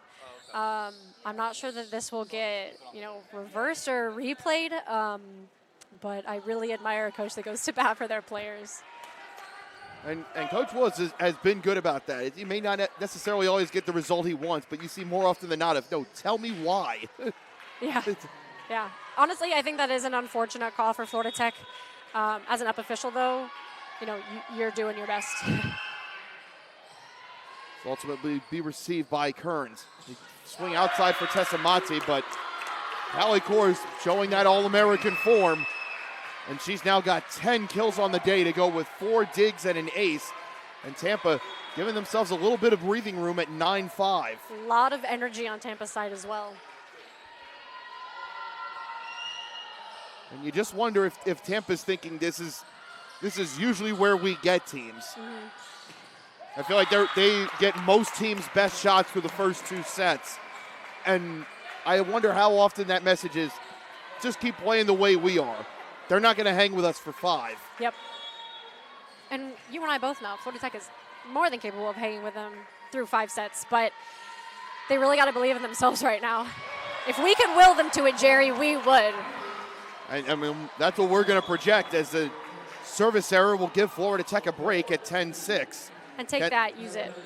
Kenzie Deliker will re-enter to serve, and Irene Kitson will rejoin her, and Mati and Hassoun head to the bench. 10-6 your score in the third.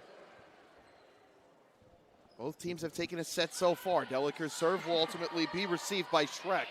Swings outside for Kors. Now, did that touch a hand? It did not. And so an error from Callie Kors. That's her 4th of the day, and it's 10-7. And you hear the Tampa fans all wanting a touch call right there, but the Tampa players and the coaches all shaking their head like, no. Quite a bit of Floridian presence on this team for Tampa, so you get more traveling parents than usual. Ultimately, 7 Florida players on the roster out of 16 for this Tampa team. With just 2 internationals, Ana Rivera being one of them out of Puerto Rico, and Natalie Perez, originally from Honduras, being the other. Those are kind of low numbers for the SSC. We do normally have a lot of international players in volleyball. Rodriguez will receive. Deliker swinging over for Kitson. Great effort there from Schreck to keep that in play. Ultimately finds Kors. Kearns is there to deal with the tip. It's Kitson, and this will be Schreck again acting as the back line defense. Deliker's there. Great job by Bogan, too. Rodriguez is just going to play the free ball as the Panthers get back into position. But Perez is going to find exactly that spot. And Natalie Perez has her 10th kill of the day, and the Spartan lead, just like that, is back up to 5. Yeah, I like this timeout by Coach Willis. It feels like Tampa is dictating the speed of the match right now. And you don't like that. You don't want your team to feel like the other team is dictating how fast or slow the match is going. So he's going to take a timeout right here, try and regain some control over the speed of the game. Honestly, Florida Tech's just looking a little undisciplined right now. Blocking wise, you can tell the effort is there. They are diving all over the place. They're really making some really good defensive reads and defensive touches. But as the plays are going on, you saw in that first set, as the rallies were going on, we were still getting touches, being very aggressive at the net, smart with our swings. And right now, our blockers are kind of floating sometimes to the pins, and that's, Tampa doing a great job running a fast pace on their offense. But we're a little bit off. Their hitters have a lot more room, and I quite frankly have to give JJ Ramirez some credit. We are making Tampa's setters play defense, and she is delivering as the out-of-system setter. She is keeping her hitters in a good, comfortable place where they can go up and rip at the ball. Now, how much of that do you think is a physical thing where there's just been so much effort that's put into these first 2 sets that, maybe when you go to put your foot on the gas, it's just not there, or how much of it is a mental thing of the game goes along and maybe you get a little bit unsure of yourself? Yeah, so Florida Tech trains and trains and trains. So I don't think it's quite so physical.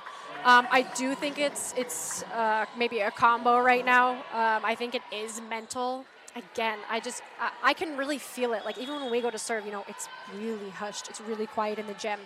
And I think Florida Tech needs to get some of that focus back, get some of that confidence back, honestly, and just start pushing back against Tampa, even if that means that you are going up and wailing on the ball and just hitting it as hard as you can. Whatever you need to kind of reset yourself, that's what I think they need right now to get themselves mentally back into the same headspace they were in sets 1 and 2.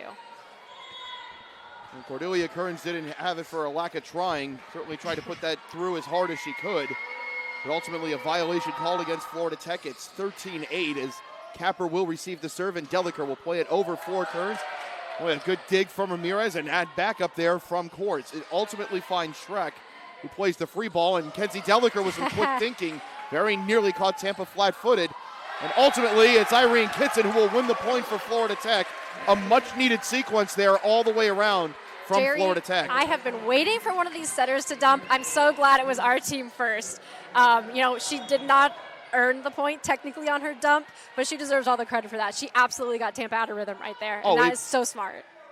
It's like you see a million cats just running in different directions. What are we doing? What are we doing? What are we doing? And that completely takes you out of the game that you're playing, and ultimately leads to the point for Florida Tech as Perez tried to go with the tip. Kearns and Musinski playing that perfectly. Could not have timed it better. And all of a sudden, Florida Tech with a little bit of wind at their back have it to 13-10. And, this is a tried and true method, right? I was saying Tampa's dictating the speed. And Kenzie went out there, dumped the ball, changed the entire speed of the game, right? Put Tampa on their toes. For any beach volleyball, lovers that we've got watching, great dig. For any beach volleyball players that we have, the most recent Olympics, the 2-ball absolutely ruled the Olympics. Miles Partain and Andy Benish completely changing the game. You have to be ready for every single option pass. Kelly Chang and her partner Sarah Hughes, the same thing in the Olympics.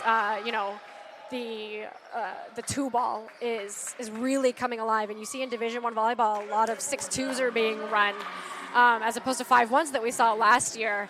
But you can't get away from that Sutter keeping teams honest every once in a while. And quite frankly, whether that was all Kenzie or the coaches telling her to do it or whatever it may have been, since she made that dump, Florida Tech has three extra points on top of that, right? All blocking, all the energy, all things that can infuse your team with some momentum.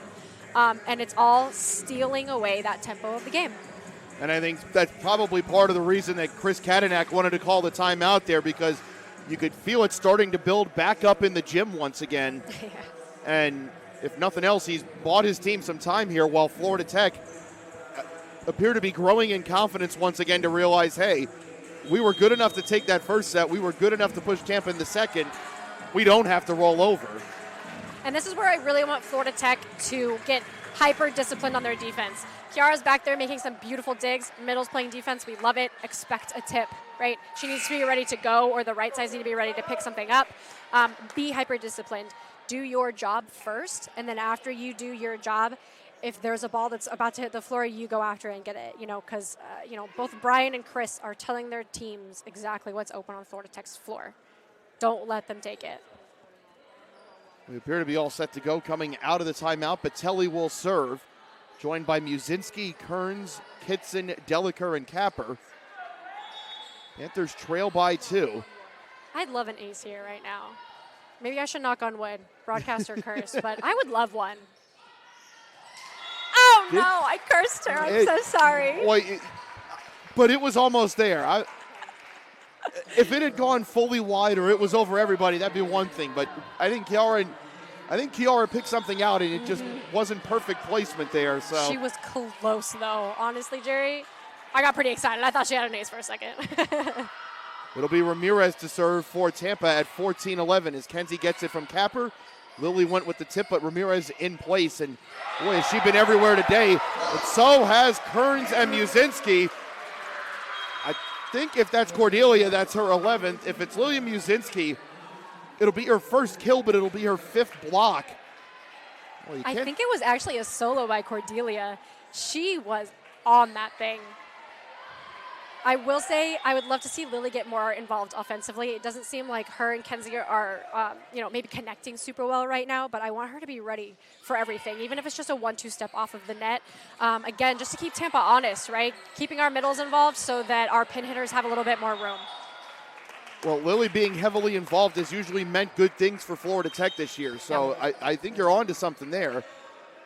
Well, Tessa had the right idea coming off that last sequence there. Just was a little long, although, to be fair, she had her back to the court when she made it. Yeah. It was a bit of a last-ditch effort, and the Spartans will serve up 3. This will be Dondero once again. Capper is there. There you go. She's ready for that ball. A really nice set. Absolutely put that ball away. And that's usually what it looks like. She'll dominate going up in her duels, but so many times this year, you just give William Musinski some space, and next thing you know, the other team's looking around going, well, who had 10? Ramirez receives. Dondero's going to set it up instead for Schreck. What a pickup. What a recovery there from Bogan. Tough ball to pick up. They'll reset instead. It's going to be Haley Dillon in trouble this time for the Spartans. Good read by Hassoun. Bogan sets up Mati over everybody.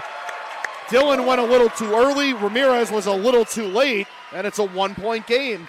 And that crowd's starting to get back into it. And I know I said I wanted her to go up and swing, but that one was so high, so beautiful. I think everyone in the gym thought she was going to rip at it. Beautiful tip, right at her peak, right as the block was falling. Again, it doesn't get much better than that as far as tips go. Whew, that was close. And that one was just long from Kearns. I thought maybe it had caught the free throw line. Tampa instead will serve at 16-14, and it'll be Megan Schreck, the junior from North Carolina. Off the record, Jerry, it was definitely out. But I would never tell that to my fellow Panthers. I can never. It'll never be out of my head thinking of the old sportsmanship commercial of the. It was off me, coach. Yeah. People still joke about that commercial, but we've all had that moment. A service error in return from Tampa moves the deficit back to 1, and Carrie Volstad Bogan to serve. She's got 5 digs and 2 assists today. Mondero over for Coors, and that is usually what it's going to look like for Tampa when they're at their best. Yeah, Doesn't matter textbook kill for her. Honestly, a great set because it was a good pass. It wasn't a great pass. You usually expect a team to go maybe right side or back row attack. They have a DS in right now, though, so she had to shovel it outside. It turned out beautiful. Yeah, Callie Coors is the type. It doesn't matter who's setting it up. It doesn't matter what kind of pass. She's going to make the most of it. Bogan will receive for Hassoun, and it's a back row attack from Kearns. And Dondero had nothing for that. Cordelia Kearns with her 11th. She has double-digit kills in every game but one this year as Deliker re-enters, and so does Kitson. And Kenzie Deliker looking to tie this up. I can't decide, Jerry. I think I might like Cordelia's back row attack even more than I like her front row attack. I kind of tend to agree because you think you've got everything settled as a defense, and then all of a sudden you just see 8 sprinting up and you think, oh no. Deliker is going to set up exactly that. And it's not often that you can make J.J. Ramirez look like that. Maybe me and Kenzie are telepathically communicating, you know. I said I really wanted that, a setter dump. She did it for me. I said I really love watching Cordelia hit back row. She set her up again. It's got to be such a joy as a setter knowing that you have that waiting for you. Oh, my gosh. Yeah, can you imagine? This will be Coors. Kearns is there, and the reception is not to her liking, and Tampa do retake the lead at 18-17, but Florida Tech appear to have weathered that wobble early on where you wondered, okay, are they in it? Did the air come out of the team a little bit? I'm seeing some smiles on the court. Yeah, they're still very much in this. The result may be what it is, but they certainly haven't dropped their heads, and that's important. Kearns receives it. Deliker with a great job to get that back to Patelli, who just mishit it into the net, and it's a 2-point Spartan lead. That's okay, though. That's one of those errors where, the gym would have gone crazy, but a great effort by everybody. An unfortunate error, but, keep grinding. That's what we can't have, though. 2 back-to-back serve receive errors. That was teed up perfectly for Janet Davis, and no one was there to get in front of that. And Jordan Willis will take a timeout at 20-17. And I feel this is true in all sports. I feel like I've heard coaches in every sport say this. And Jordan Willis has even talked about this with serves, but it's that you would rather make a mistake in aggression because you tried to do something. Absolutely. It's a mental mistake. Those will drive you crazy, or something in a dead ball, or because somebody wasn't doing something. Those are the mistakes that keep you awake. If you're being aggressive, if it comes off, it comes off. If it doesn't, hey, the effort was there. Yeah, absolutely. And honestly, we talked about the errors in the first set for Florida Tech, very minimal. They were all offensive, but they were all really aggressive offensive errors for the most part. Something I've noticed in both sets 2 and in sets 3, there's been some of those communication errors, those, hey, ultimately we kind of gave Tampa a free point because, we were like you go, I go type of thing. That error on the tight pass by Cordelia, great effort on the set, and, a swing into the net, that's one thing, right? Unfortunately, serve receive is so incredibly mental. I mean, gosh, serve receive still keeps me up at night. I have nightmares of being on serve receive. It is incredibly mental. Rodriguez will absolutely get over it and pass a good ball, but no more. Florida Tech has to say no more right here. And they got to get right back into it at 100 miles an hour right here, down 3 late in the third set. Rodriguez will receive. Deliker over for Kearns, and she'll take a little bit off of that. Ramirez is there to set up Coors. Good effort by Deliker over to Kearns. But Kitten, Tampa timed that perfectly. Otherwise, I think Irene had the right idea, but Tampa was equal to it, and Florida Tech didn't have the backup, and it's all of a sudden a 4-point game. Yeah, and she did go up aggressive. I got to give her that because that is not an easy ball to track over your shoulder. Yeah, sometimes it's just strength against strength is what happened there, and Rodriguez. Some finesse. Yeah, that very nearly worked. Deliker there, and Florida Tech clear out. Oh, my gosh. Finds Patelli and kept alive by Perez. Deliker as Kearns will be the last line. Rodriguez swinging, try to find that into zone 1 there, but Anna Rivera was there. And boy, when you give Callie Core some room like that, it doesn't matter what you do. And despite Cordelia Kearns' best efforts, the Panthers are down 5. And I really don't want Florida Tech to think this set is over. They, by all means, can go on their own mini run, but you have to stop Tampa's run right here. Yeah, sets can be won from here as Kearns goes with the back row attack. Seppet over 4 cores. Great job by Kitson. Tampa do have backup, however. Kitson there again. It's at the net. And as Kitson was getting back to her spot, Callie Kors said, that's enough of that.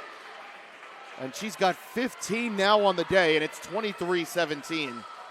And, early set 1, even set 2, Florida Tech was doing a pretty good job of keeping the ball, kind of off the net where Tampa can't just go up and dominate you with their size. A little bit of that is getting away from them right now, and Tampa will absolutely clean up at the net.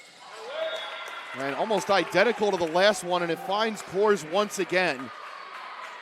And again, the Panthers aren't the first team that have had this problem. They won't be the last. This is what Callie Kors does. This we mentioned, a true bus driver. And now the Spartans have set point.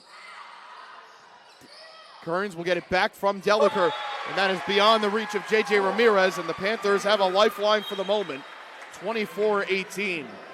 Sitting at home watching all season long, I have just been repeatedly impressed by how Cordelia Kearns just does not care what the score is. She's going out there and being aggressive. And as a sophomore, like you said, sky's the limit for her. We knew she was going to be someone special the day she got here, but watching her do it again and again, you realize just how lucky this team is to have that kind of talent. Panthers do keep this alive. Deliker setting it up for Kearns on the outside. It's going to be, they will say that did touch off Tampa. Boy, the margins are so thin in this sport, and Kearns' 14th kill of the day makes it a 5-point game. And Kiara, great touch on the block. Easy pickup for the right side, who's doing her job. Turn around, get a Florida Tech kill. Seppet will swing it here. It's going to be Kors over on the far side now as Deliker. Back it goes to Kearns. Had another deflection, and Florida Tech not done yet. It is 24-20. And I'm really impressed with Florida Tech's front court. Our front row blockers, our front defense right now, being off the net and picking up stuff that's coming through the block. That's huge. That's just good, clean, aggressive defense. And the serve will be long there, however, from Courtney Capper, and that will end the third set. But I was just about to say, Becca, I do think this has to be a good sign for Florida Tech in the sense that they didn't lay down. They were able to earn a few points back there and make things interesting here at the end of the third set. And you just have to hope it's one of those things that carries over into the fourth set where, hey, we were doing some good things at the end here. If we can clean up what got us in that hole in the first place, there's no reason we can't tie this again. Absolutely. And you see that, honestly, all the time watching Division I volleyball. You hear the broadcasters say all the time, this is great, run off a few points at the end of the set, get some momentum. For Florida Tech, look, they know this, right? They know what they're capable of. They let Tampa take over that set a little bit, right? They got on a serving run, but Callie, Jenna, they started dominating the net. They were patrolling the net, right? Super aggressive on swings, super aggressive blocking. They were coming down, and, that attitude that I loved out of Rodriguez, they had it. They were like, they can't hit. Nothing's getting past them. When you play with that level of confidence, right, good things happen. And that's really I think all Florida Tech needs is just a little infusion of confidence, right? Keep pushing back. Absolutely, Tampa's going to get some blocks. Absolutely, Tampa's going to get some great swings. But Florida Tech is more than capable, and it's more than just Cordelia Kearns who's capable of absolutely ripping on that ball. I think Florida Tech's sitting back a little too much in our heels. Defense really started to pick up there at the end. Now we convert, right? But it really and truly intrinsically has to come from the hitters. As a coach, I want to hear all three of my hitters transitioning and absolutely screaming for that ball. I want every single one of them wanting it, and then, be smart with it, be aggressive with it, whatever kind of works for you and gets in your flow. Lily was not ready for one of those sets, and it honestly was probably a little too low for her as well. The connection wasn't great. But the very, next point or 2 points after that, she was ready, and she got a kill, right? So everybody has so many jobs in volleyball. You're not just a libero there to dig. You also have to be ready for the second set. You have to be covering everybody. Everybody has so many jobs. Each one of these players has so many jobs. And it's just making sure that with each touch, you're doing your job and you're communicating with your teammates as well, because that communication in the first set for Florida Tech was really, really strong. Tampa is not one of those teams that's going to hyper-communicate and talk you off the court. And Florida Tech doesn't need to be that either. But we don't want to get quiet. We don't want to get inside of our own heads, and we don't want to miscommunicating to our setters. Because I'd rather be a setter with 3 options or 4 options, and oh my gosh, I can set anybody I want to, rather than a setter who the only person I hear is my outside. So I guess I have to set my outside. Florida Tech, predictable offense because of some dips in serve receive. But honestly, I think Kenzie did a great job. I asked our setters to mix up our sets, and I think they did a really good job of that in that third set. But you can't let Tampa go on 2 5-point runs. Yeah, I would have to think back that the worst thing that can happen is your team gets quiet, because then that indicates a lack of belief, because if you don't think, oh, well, if I point this out, it's not going to mean anything. And absolutely, that's when the lack of belief and trust in your teammates that it's not there, that, well, even if I say this, even if we do this, it's not going to matter. Whereas the good teams, even if they're ahead, even if they're dominating, it's, all right, let's go finish the job now. Yeah. So as long as you're remaining vocal in that sense, that belief in the team remains very steady. And I think that's so crucial for Florida Tech right now, because you can look at these first 3 sets and say, yeah, Tampa has the advantage on the scoreboard. Mm-hmm. But I wouldn't say necessarily that this has been a lopsided game whatsoever. No, honestly, with the exception of those 2 runs that Tampa went on, and maybe even the run for Florida Tech at the end, it's been very even. It's been shot for shot, block for block. You're absolutely right. A lot of athletes, the game is won between the 6 inches between your ears. But the more that you're communicating with your team, the less you're in your own head. Yeah, you're reacting and you're wanting to get that information out. As Tech served to start the third set, but ultimately it's going to be killed off by Natalie Perez. She had a one-on-one and absolutely demolished that ball. And good pass, good set, good kill. Move on. This ball is our chance to get a swing. Yeah, there's not too many in the country that are going to be able to go one-on-one with Natalie Perez like that and have it be good for them. Yeah, she's got some air time, Jerry. Hogan not afraid to get in the air for that one as Patelli plays it over. Ramirez will meet it. Swings over, it goes for Perez again, but this time it's Deliker. Hogan back over Frontier Rodriguez, and Perez is there, is getting out of the way is Seppin. Rodriguez for Patelli, and now Kitson with the left hand. And that's out of system there for Tampa, as Ramirez had to scramble along with Coors. And they decide to play the free ball there just to get themselves set up again. Chiara Patelli is the one who ultimately will handle it. Long rally, they stayed in it. I'm not going to lie, they do look a little bit tired at the end of that point. I think Chiara Patelli is jumping a lot right now and taking a lot of swings. And yes, the more you talk, the more tired you get. But just, honestly, just keep grinding right now. There you go. We needed an ace, Jerry. We needed one. That's exactly what you want to see for Florida Tech is, again, doesn't appear to be a hangover of any sorts, at least here in the early going. And we were hopeful of that the fact that they were able to close the set strong and put a little pressure on Tampa, you hope that would be able to carry over a little bit. Although Perez doing her best to counteract that as she gets the better of Patelli and Kearns there, and we're tied at 2. Yeah, I think Florida Tech, in serve receive, if you see number 8 on the court, definitely be ready for that ball to go to her. As if you're a pin blocker, you are honed on her, and as a middle, you keep an extra eye on her. You have to respect the middles for Tampa for sure, but yeah, she's the hot hand right now for Tampa. Rodriguez was the one who received, got it over to Deliker, and Cordelia Kearns didn't need much more than that. She's got her 16th kill of the afternoon, and Tech go back in front. And she just looks strong and confident. I want everyone on Florida Tech's side to play with her level of confidence right now. And I'm sure, knowing the kind of supportive culture that Florida Tech has, I'm sure a lot of them would tell you, yeah, and we want to be her. Yeah. Great defense there from Rodriguez that finds Deliker and then Kearns, but that will go into the Spartan bench. It was wishful thinking, I think, but I thought there was a touch. I've thought it too, so no shame in here. I always say, you're on your team broadcast. I do think there is homerism to a point. And I'll never not be guilty of that. I try to be as fair to our opponents as possible, but am I here hoping we win? You bet.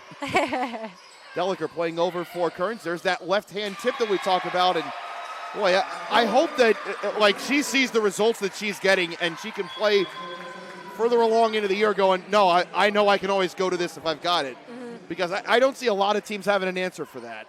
Yeah, honestly, Tampa unfortunately doubled up on that. I think their setter would have come in and picked up that dig, but their block thought they had to reach back and pick it up. Honestly, just caused chaos. Caused confusion on the other side. Serving here will be Hassoun as her and Mati re-enter. Ramirez deals with it. Dondero over it went for Schrenger, and now Bogan playing it back over for Tessa Mati. They wanted to go to the middle. Ramirez is there. It's Schrenger once again, and I believe that was Mati who got it with her right hand. From her reaction, I expect so. That's usually what I look for. If someone's going to be a little more demonstrative of the two. Although I will say, Lillian Musinski is a great supportive teammate in those situations because she is always just as excited as whoever got it. She was exceptionally hype after that block, I won't lie. But Tessa, you could tell she was feeling it. And that's okay. We don't want a serve into the net, but that's okay. Turn it around, side out, Florida Tech right here. We've just got to be able to recycle that as it's 5-4. Bogan Great will pass. receive. Hassoun over for Tessa Mati, and a collision there between her and Rodriguez. Good job by Florida Tech to stay organized, although Kearns, I think, was on the back foot on that one and didn't get maybe as much as she wanted into that. And I know Cordelia is having some great success right now, tipping the ball and getting Tampa out of system. And I'm not saying go away from the tip, but I think Florida Tech's overutilizing it a little bit right now. Some of that is out of necessity, like on that set, and some of it, I think, is just we need better decisions from our hitters. Ramirez into the middle for Dondero. Going with the tip there was Schrenger. That's on my side of the net. Excuse me. We were trying to play that ball. That really is one of my favorite plays is you just see so much action going on and everyone's setting themselves up and getting ready to make that big kill right at the net. And then someone just jumps in and goes, no, I'll have that. Yeah. And that's exactly what Matt Carter just did. Although Jordan Willis, I think, no, we do not have a replay review. I was wondering if we were getting our first of the day. Again, another one of those that unfortunately you cannot challenge because I think he probably had an argument to make for it. But it's one of those things, again, Florida Tech, don't let one error become two. Don't let a ref call, leak into another error. And I don't necessarily think that's what's happening to Cordelia Kearns on that unfortunate pass or anything, but don't let Tampa get that confidence that they had in the last set. Because I think that's the worst thing that can happen is, you lose because one little section dictated the game. If a team beats you straight up, hey, it happens. You win some, you lose some in that respect. Some days you're better, some days your opponent's better. But you would hate to get to an end of a game and think, well, if that one stretch went different and because we were thrown because of a call, if that one stretch goes different, we'd have won. Because those are the losses that don't sit well with you. Yes, absolutely. If you get beat straight up, hey, look, some days you just don't have it. But you would hate to dwell on a loss thinking that one thing changed it all. 7-7, or to make that 8-6 to Tampa. I was wondering if I was crazy or if the score just accidentally got wrong. Tampa will now make it 9-6, and that'll be courtesy of Jenna Davis. Yeah, she did a really great job sticking with Lily. I know Lily hasn't been incredibly involved offensively, but she absolutely respected Florida Tech's middle right there and stuck with her and ultimately got the block. Tampa opened their season with some quality opposition as they hosted their own season opening tournament. They defeated Texas Women's University, New Haven, and Hillsdale. Then they went to San Antonio the following week and handled Anderson, St. Mary's, and East Central. Then went to Valdosta State for 2 and defeated the Blazers and West Florida in straight sets, and had been rolling in conference competition until that surprising loss to Barry last week. But they look like they're back into their usual form, and it's Jenna Davis once again, and it's a 10-6 Spartan lead. Overpass, serve receive, we used to say I would rather light myself on fire and roll around in glass than overpass the ball. But shake it off, right? A lot of points left to play in this set, and if you win it, a whole nother set to play. So smart from Cordelia. Boy, that took really some work from Cordelia Kearns, because it's one thing to be able to do that at the net. She had to have room to spare just to get that over the net, and then had quite a bit of distance to clear there to get that exactly where she wanted. You can tell her court awareness as an offensive player is really, really high. Really high Q play there. And that'll be an ace for Florida Tech, as they had Schrenger backpedaling on that one. Third ace of the day, and I believe that's the first since the first set for Florida Tech. It's 10-8. Carrie Volstad-Bogan now with her first ace of the day, and she'll join Rodriguez, Deliker, and Patelli. Outside it goes, and that goes wide from Coors. And it goes to what you've said, Becca. It just takes one action. One action can change the whole course of the set, and now all of a sudden you can come back into the belief of, hey, yeah, they're here.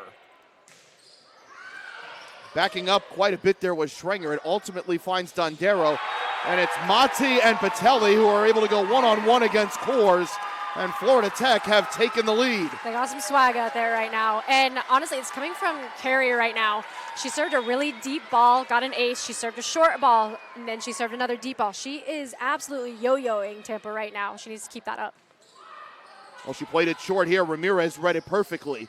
Dondero, over it goes to Jenna Davis. Great watch. Way to follow that ball all the way to the line. She was ready to pancake if she had to. She said, nope, that ball's out. I will fall to the floor. And you talk about a game of inches. It was that going with the attack on the outside there. I think that just missed the line. It couldn't have been by more than half of an inch. No. And Chris Katanak will call timeout.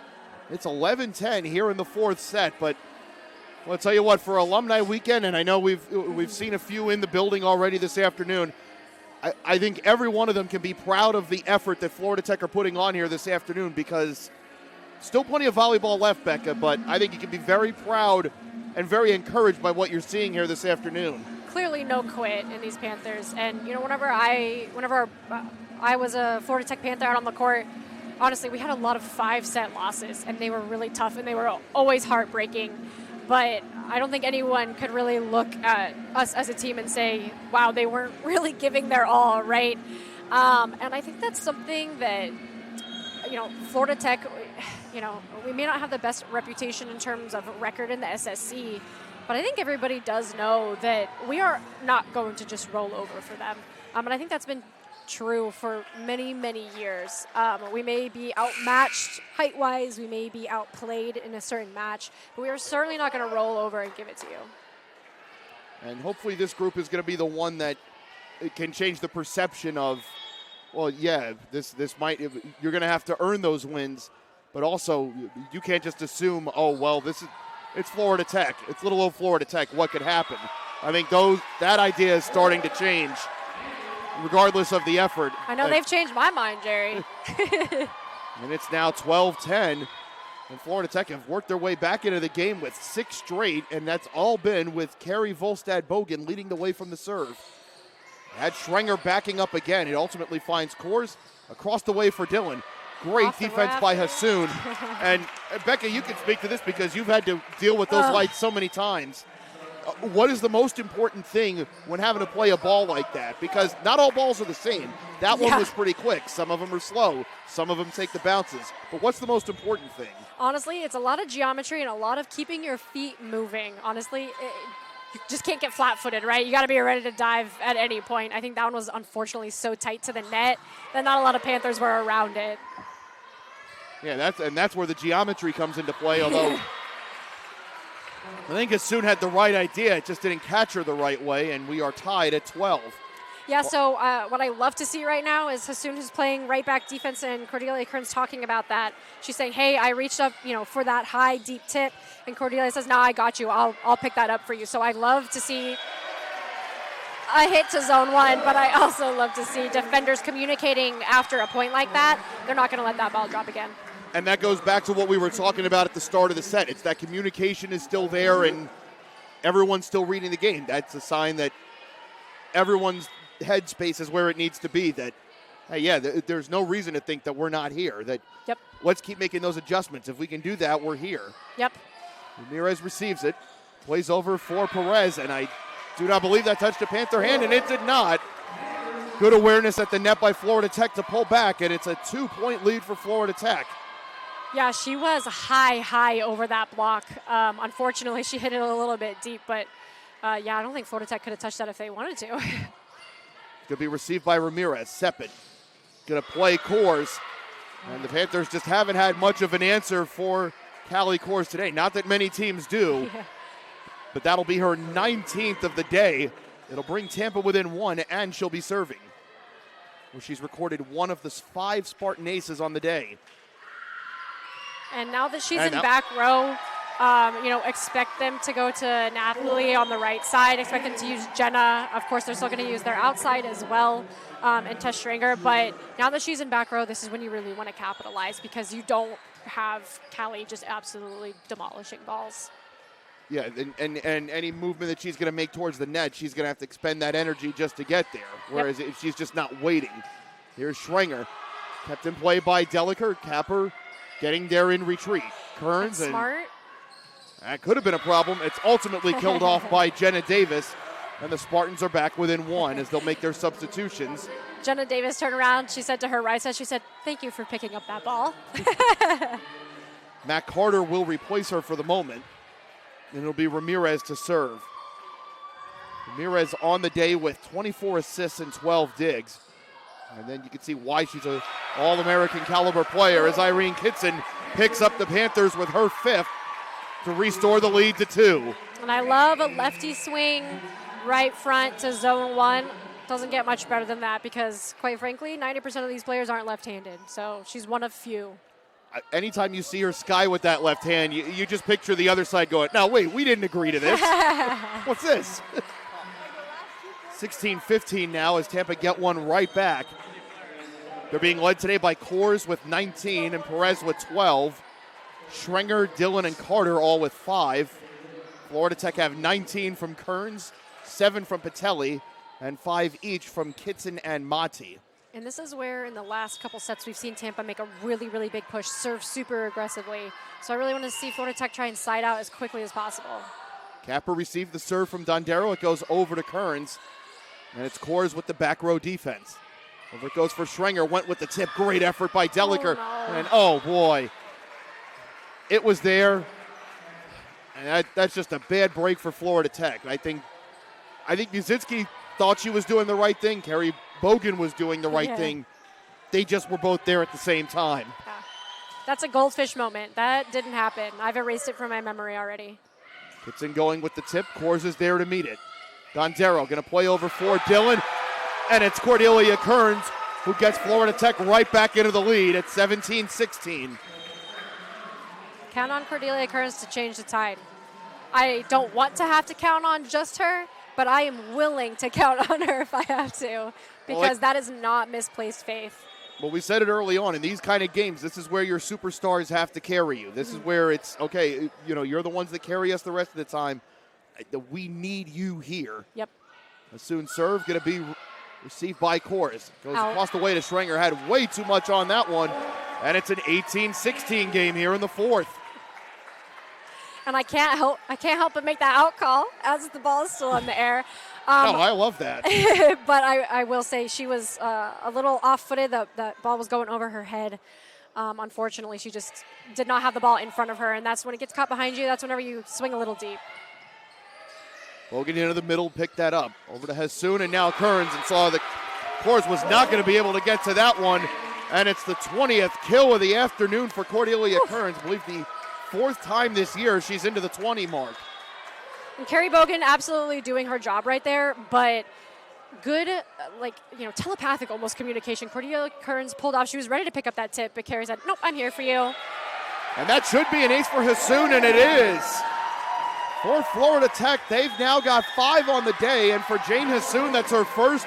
It couldn't have come at a better time. Yes. Tampa will take timeout. It is 20-16 here in the 4th set, and I have to ask you, Becca, is there a certain point in the set where that first thought starts to enter your mind of, hey, we're almost there? Because for me, anytime you can get to 18 first, it's, all right, 2 more, we're at 20. All right, 2 more, we're at 22. 3 more, we're there. Yeah, so, whenever you play club, you play the 3rd set to 15. Whenever you play collegiately or in high school, the 5th set is to 15. And we love to say first to 5, first to 10, first to win.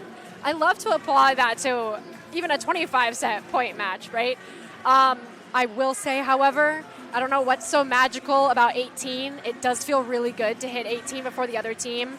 I think because, you're drilled as players from the time that you first touch a volleyball that when you hit 20, it's clean volleyball. Serves are in. We're being smart. We're still, absolutely on the gas and pressing, but we're not trying to make any unforced error. You're trying to play really, really clean. But 18, you still feel like free. You still feel like you can maybe go out there and swing. And, that's a product of me and my coaches.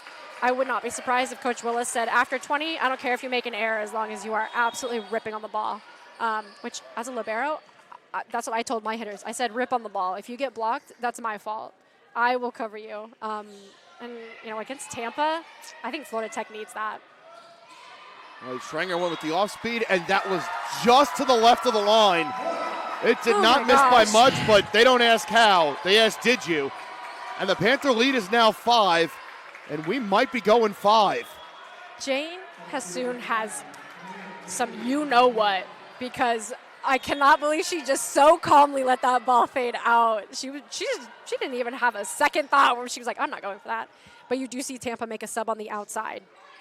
Yeah, they bring Connor Ron in for the first time today. Here's Dylan going with a little bit of off speed. Hassoun tees up Mati. She'll play into the middle. It's Kors to meet her. Instead, it ultimately finds Matt Carter, and that did not find the corner. Instead, it goes into the Panther bench. And Florida Tech have their largest lead of the game at 6.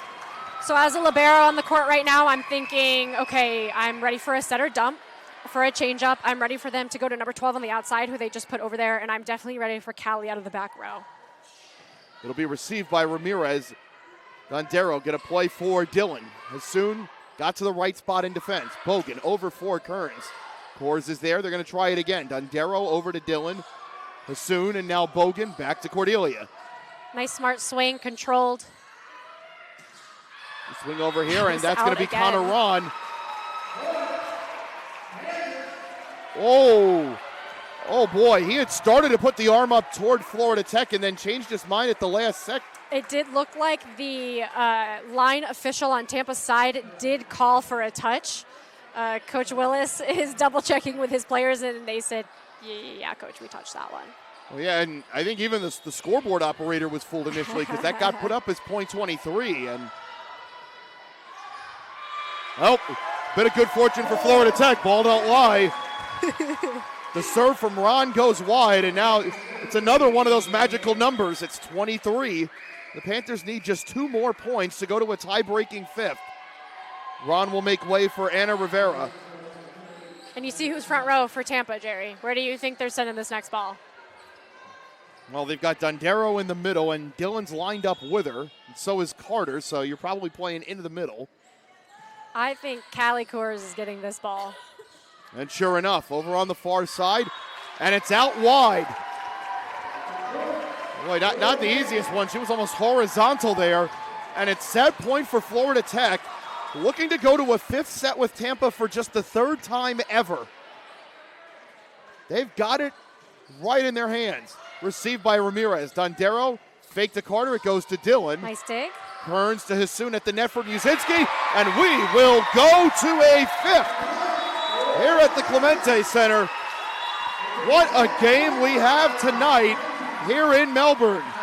I'm not going to take anything away from the Panthers. They absolutely pushed through that set, but you cannot expect Tampa to make that many errors in the fifth set. I think the middles missed 2 tips wide, the outsides together collectively missed 4 tips to the same zone. They're clearly trying to make our setters play defense. Do not expect them to make 6 hitting errors in the fifth set. That being said, Florida Tech absolutely get some energy, absolutely get some confidence, and go out there and keep playing your game. They're playing smart, they're playing confident, they are swinging, they are blocking everything that I want from them. They're giving me right now. So even if Tampa did make a bunch of errors, I don't care. On my side, on Florida Tech side, they can make as many errors as they want. We are playing clean volleyball right now. Now, I do have to wonder what goes into the talks before the fifth set, because it does change with 15 being the line, where it truly is a marathon. Or not, it's a sprint instead of the marathon, where you don't maybe necessarily get a chance to get your feet underneath you as you would in the 25-point set. In the 15, it's, hey, we get 3 right out of the gate. We're already 1/5 of the way there. Mm-hmm. So how do you balance urgency versus not letting that devolve into necessarily panic, so to speak? Exactly, yeah. You're 100% right, and that's whenever you really look at your leaders.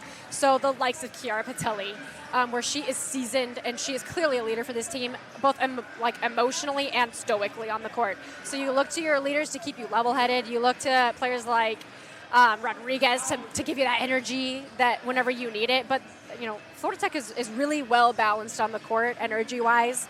I love to see that. I will say, no wood to be knocked on or anything. I was talking to former Florida Tech volleyball head coach Amy O'Brien. Tampa is notorious for making some crazy moves in the fifth set. So Florida Tech may see players that haven't played this entire match out there. They may see 3, 4, 5 subs coming at them. I absolutely expect Callie Kors to still be out there. But they're going to try and stun you with something different that you haven't seen before. And I really just want Florida Tech to focus on their side, that it doesn't matter, who on Tampa's roster is playing. Tampa has a great fifth set record because they are willing to make some massive moves. I know Jill Stevens at Florida Southern knows some of those pains. I know some of those pains for sure.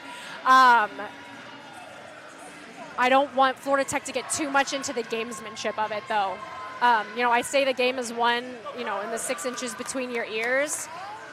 Fifth sets, quite frankly, I think are won by just absolute brawn. You go out there and you dig everything. You don't let the ball drop, and whenever you get the opportunity, you are ripping at it. The rest of the time, I'll play a chess match with you. But in the fifth set, I'm going all out. It's the first time the Panthers have forced a fifth set with the Spartans since back on October 7th, 2017. So I don't know how much you remember of that night. I will never forget it. We were up 2-0 on Tampa. I thought history is going to be made here tonight. To say I was devastated is an understatement. Well, hey, hopefully you're here for when it does happen. So Gosh, I'd love some redemption. Tampa will serve to start it. It'll be Zoe Seppet. It's going to be received by Kearns to start. Oh, okay, right going to side. set up Rodriguez, and I think That's that caught Tampa by surprise. Give them right side an assist. Well played, but Kitson going into a role that maybe she doesn't have so much experience in, but played that perfectly for Rodriguez down the line. I told you before the set starts, every player on this court has to play every position, has to have every skill. That was a clean set. And Irene Kitson looked like a natural in doing it. Capper skies. It'll be received by Connor Ron. Out it goes to Perez, and that's wide. And the Panthers have the first 2 points of set number 5. And this is, Jerry, where you talked about, where we want to have energy people, you don't want to be frantic. Let the crowd be energetic. Let me be anxious for you. Y'all stay calm. Just do what you do. Yeah, you want You want your people around you to be able to overwhelm your opponent. So that's off Capper and into the bleachers, and Callie Kors has her 20th of the day. That matches her and Kearns, leading both teams, and it'll be Kors to serve. She's got one of the 5 Spartan aces. And Tampa has strategically put her in what we call the 0-1 spot so that she's in back row right now, so that later in the set she'll be front row. So again, this is when Florida Tech really, really needs to capitalize. When she is back row, we need to push offensively, push defensively, and run off as many points as we possibly can. I mean, we always want runs, right? But especially whenever Callie's in back row. It'll be Patelli to serve after the error as Ramirez receives. Sepik going to set up Perez. Delacour is there. It finds Patelli in the middle. Over to Kitson. Kors is there on the back line. Over it goes. That is through. Great diving effort by Delacour and Capper, and Kitson's able to clear it. Ramirez swinging over for Perez. Delacour there again, putting in quite the shift today. Kitson plays the free ball. Perez over for Sepik, and now it's Ron. Good read by Delacour. Patelli going to set up Kearns right on the near side. Kors is there again, setting up Perez, and that will be a touch, I think, off of Cordelia Kearns, and that'll make it 3-2. Kiara Patelli said, okay, I'm a middle, guys. I'm not a setter. She set so many balls at that point, and that came off of great defense from Kenzie in right back. That's okay. You didn't win that long rally, but you got a lot of great defensive touches. Panthers' composure is still very much there, and, this is the final level of the video game, so to speak. It's not supposed to be easy. As Ramirez receives. Cross court it goes to Ron. Delacour was just a split second late, and the Spartans will now serve with this 5th set tied at 3. And right now you can see that Tampa's outsides are really challenging our right side block. So Irene Kitson right now, big, strong hands, funneling it back into the court and just getting great touches. Trying not to get tooled right now. Ramirez's serve received by Capper. Delacour plays it back to Kearns. Perfectly placed. That was perfect. Oh my gosh. That was perfect. Jerry and I almost unplugged my headset standing up for that one. That was very, very in. Delacour and Kitson will make way for Mati and Hassoun. Jane to serve. Florida Tech lead 4-3. Again, they only need to get to 15 here in the 5th. Florida Tech looking for what would be their first ever victory over Tampa. Picture what Vanderbilt did to Alabama in football earlier this year. Yeah. It's that kind of level. It would mean that much to Florida Tech. I don't know necessarily that we would pick up the net and go throw it in the river like Vanderbilt did, but it would have that kind of feeling, that kind of boost to this program. And here's the thing, right? I said this back whenever I played, and the SSC is so competitive. Any team can beat any team any day, and that is 100% true. But no matter what, there clearly is a block here. We've never beaten Tampa. I just want these girls, though, to just go have fun and just play loose and honestly just leave it all out on the court. Whether they win or lose, they are fighting till the end. Certainly the effort is the one thing that you would not question from this game, regardless of the result. For Florida Tech, they lead by 1. Bogan over for Mati across the way, and a diving effort by Kors. Over towards the bleachers is Ramirez. Into the middle, it's Ron, and Bogan on her back foot gets it back. Musicki going with the tip. It's met by Dondero. Ramirez across the way for Dylan. Tip kept alive. Good job by Musicki. And then a slip, I would have to think. I really can't explain what else I just saw, but Dylan just slipped, and it's 6-4. It really must be nice to be that tall, Lily, because she was standing on the ground and kept that ball on Tampa's side. Honestly, just great net play by her. Way to be aware and way to stay aggressive at the net and not let Tampa push anything back on her side. Definitely unfortunate for Tampa that they slipped. We don't want anyone going through any kind of injury here, but great job by Lily to stay in that point. Well, Jordan Willis said his only regret about the way this year's unfolded, as he said, is I know we're not going to catch anybody by surprise now. Well, I think Chris Kadenak would agree with that assessment. Oh, that was just kept off the floor by Dondero, and Dylan gets it over the net. Hassoun's going to set up Tessa Mati. You bet! Tessa Mati! Zone one. And when Tessa Mati is swinging for Florida Tech, it's just beautiful. And that is coming off of much better out of system setting, both from the setters and from the other players that are having to take the second ball right now. We are out of system setting much better in this fifth set, which is huge. That's clean volleyball, right? Keeping the ball controlled on your side, not forcing anybody too tight to the net, but also giving them an opportunity to do what she just did. Take a good, nice high swing into that deep angle. My 15th coach, Pete Klinowski, would have been very proud of that swing. And it speaks again to the maturity and composure of this team, of not worrying about the moment and worrying more about, handling what's in front of you and just going out there and playing point-to-point volleyball. When you don't get caught up in the mistakes or thinking what you should have done, and instead of just, all right, next up, let's do it. Yeah. It allows you to play a much freer game, and that's exactly what Florida Tech are doing. And Kiara Patelli's not even on the court right now.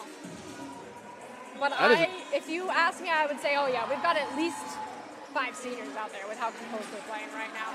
And looking to your seniors or your grad students, looking to, the staple players is not just when they're on the court. She is the first person on the bench, up screaming, up getting excited, and Florida Tech is just feeding off of that energy. They just have to keep pushing right here. Cordelia Kearns to serve. She's joined by 4 seniors on the floor. And that's a mistake from Tampa. The pass was low there from Dondero, and Matt Carter almost caught that with her palms. Yeah. And the teams will switch sides. An unfortunate error for Tampa. It's obviously not the time. There's no good time for an error, but not the time whenever you wanted to make that error. These players are sweaty. The floor is sweaty, their jerseys are sweaty, their platforms are sweaty. I think she might have gotten a little bit of a slick ball on that one, and it kind of slid through her fingers. Again, do not count on Tampa making errors. Right now, Cordelia Kearns putting on the pressure. Be ready for a big swing, and definitely be ready for some subs from Tampa. And they're going to do that here in front of the second half of the fifth set as Perez re-enters. So does Zoe Seppet. Dondero and Dillon will come off. Yeah, so Tampa has a front row setter right now. You can see Coach Willis communicating that to his players at the setter's front row. Not necessarily that you want to be jumping with her, but just that you need to be aware they only have 2 hitters. Setter's front row. She absolutely can dump the ball. And they went zone 1 there from Connor Ron, the freshman out of Orange Park. Found that, interesting that they give the freshman a big spot like that. Now she comes off. Anna Rivera will go on to serve for Tampa. The Spartans trail 8-5. Florida Tech on the verge of what would be the biggest win in program history. Great pass by Carey right there. It's Rodriguez. Right through them. Had no chance. Antia Rodriguez with her 3rd kill of the game. Maybe the biggest of her college career. I have not given Jane Hassoun enough credit. A great pass by Carey. She could have gotten caught up in the moment. She didn't. She delivered a beautiful tempo set to the outside for Rodriguez to just drill through the hands. Another player who has been so valuable in her 3rd year here at Florida Tech, although Core is going to give Tampa a lifeline at 9-6 with her 21st of the day. And you don't ever want to take your foot off the gas, but here's the situation, Jerry. We're up by 3 and Tampa's serving. If we can just match them side out for side out, history. Yeah, they have to get 9, we have to get 6. Kearns receives it. Bogan going to play it ahead for Antia Rodriguez. Perez is there. Seppet across the way for Coors. Kearns can't get there. It's into the Panther bench, and it's 9-7. Yeah, so this is again where we don't want to get too flat-footed. We don't want to get too comfortable. We don't want to start taking roll shots. I think that was one that Rodriguez unfortunately had to take a little bit off of because she was a little out of system. But we need to stay aggressive right here. I really would love to see a Kiara Patelli kill. Even if the block is on her, I think she can get a kill. Carter's serve received, killed off at the net by Jenna Davis. I think Florida Tech got that one back too quickly, and they had nobody at the net to jump with Jenna Davis. And all of a sudden, it's 9-8. And Jordan Willis will take time out. And boy, you're Jordan Willis right now. What are you telling this team? I'm telling my team to please take a deep breath and to pick up their confidence in serve receives. They are up in the 5th set against Tampa. Tampa has not by any means served them off this court, and they are a good, strong serving team. I'm just asking my players to give their best, play good, clean volleyball, and I'm asking them to go out there and be aggressive. Because, again, good things happen whenever you are aggressive at the net. Obviously in smart situations, but good things happen when you're aggressive. And I don't want to see Florida Tech dip in that aggression. Tampa certainly is not. They picked up that roll shot, jammed it right back down our throats. You got to do the same thing here. You haven't had good passes against this server. Fingers crossed. We get a coach's point here, and she maybe makes an error. But even if she doesn't, good pass. That's all I want out of my team. Good pass, side out, next point. 1 point at a time. You can't win 2 on one swing. Like you've said, they've played well enough to be here. The way they've played today has gotten them to this point. They are 6 away from a game that will be long held in this program's history. Matt Carter, the sophomore from Vieira, will serve. Boy, it is basketball loud in this gym right now. Rodriguez receives it. Hassoun get a set up Patelli, and it's there! Biggest of the day for Chiara Patelli with her 8th, and the Panthers are at 10. Jane Hassoun, way to get up there and play the ball how you know how. That was a tight ball, 0 fear in her eyes. She just went up there and put the ball up for Chiara Patelli. Great job by the center. Another one of my favorite things to watch in this sport is watching the setters be able to handle that situation at the net with as much precision as they do. Deliker serves. It's going to be received by Rivera. Seppet over for Kors. Kitson and Patelli are there. They're going to try it again. Kearns equal to it. Davis met by Rodriguez. Good job by Ancia. She'll get it from Deliker. Tampa scrambling. There's a player down, and it's the quick thinking of Seppet. Florida Tech screaming. It looked very close as to whether Carrie Bogan had kept that alive or not, but I don't think that's challengeable. Well, it is. It is oh technically my. an in or out call. So Coach Willis has submitted the green card. We are going to get a review right now. I don't know that it was actually up. Jerry, if I hadn't had my broadcast headset on, I would have screamed that a tip was coming because I could see it coming. But no matter what, it was a great effort. Unfortunately, I can't see any of the replays, but unfortunately, if any part of that ball touches the ground, it will be deemed down.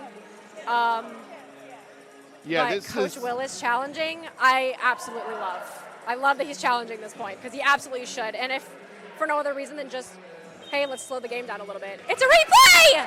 It was up! And they do overturn the call. Oh, my. Well, I was about to say, Becca, I think in a spot like that, it's the 5th set. If you're not going to challenge anything, now's the time. Now, right?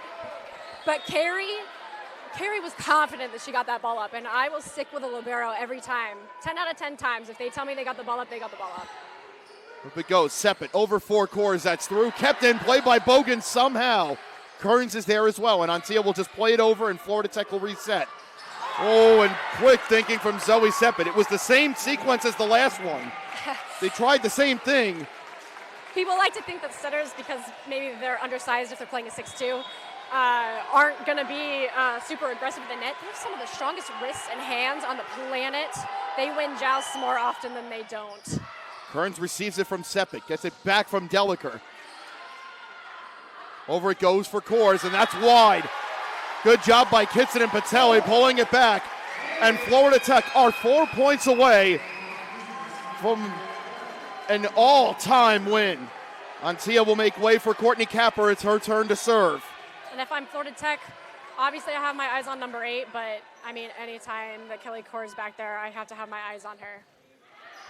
Goes toward the middle. It's going to be received by Rivera. Plays back across for Perez. What a dig. Boy, Carrie Volstad-Bogan's had quite a few of those today, and Courtney Capper does the same. Right along the net. It's Kearns. That could be trouble. It is trouble.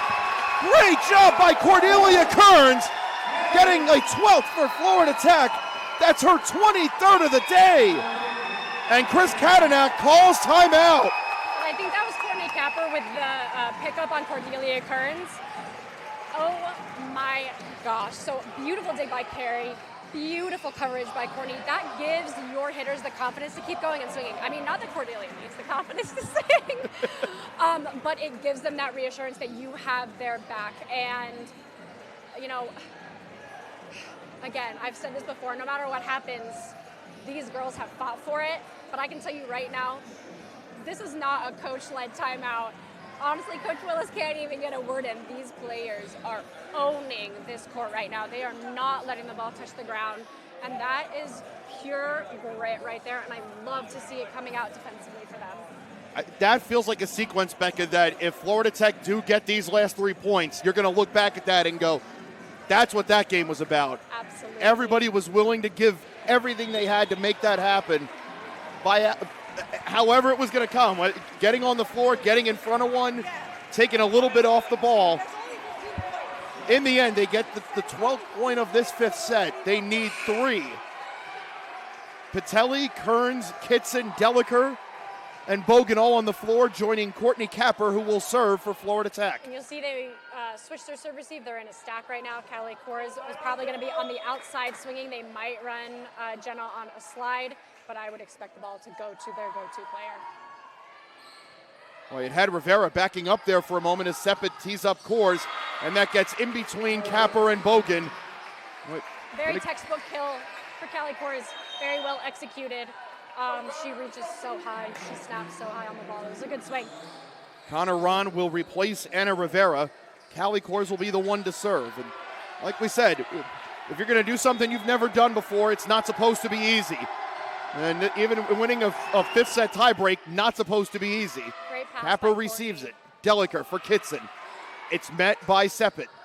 Ramirez going to tee up Perez. Great job by Patelli and Kearns, although Tampa do rise. It's Ron, and that's long, and that's given to the Spartans.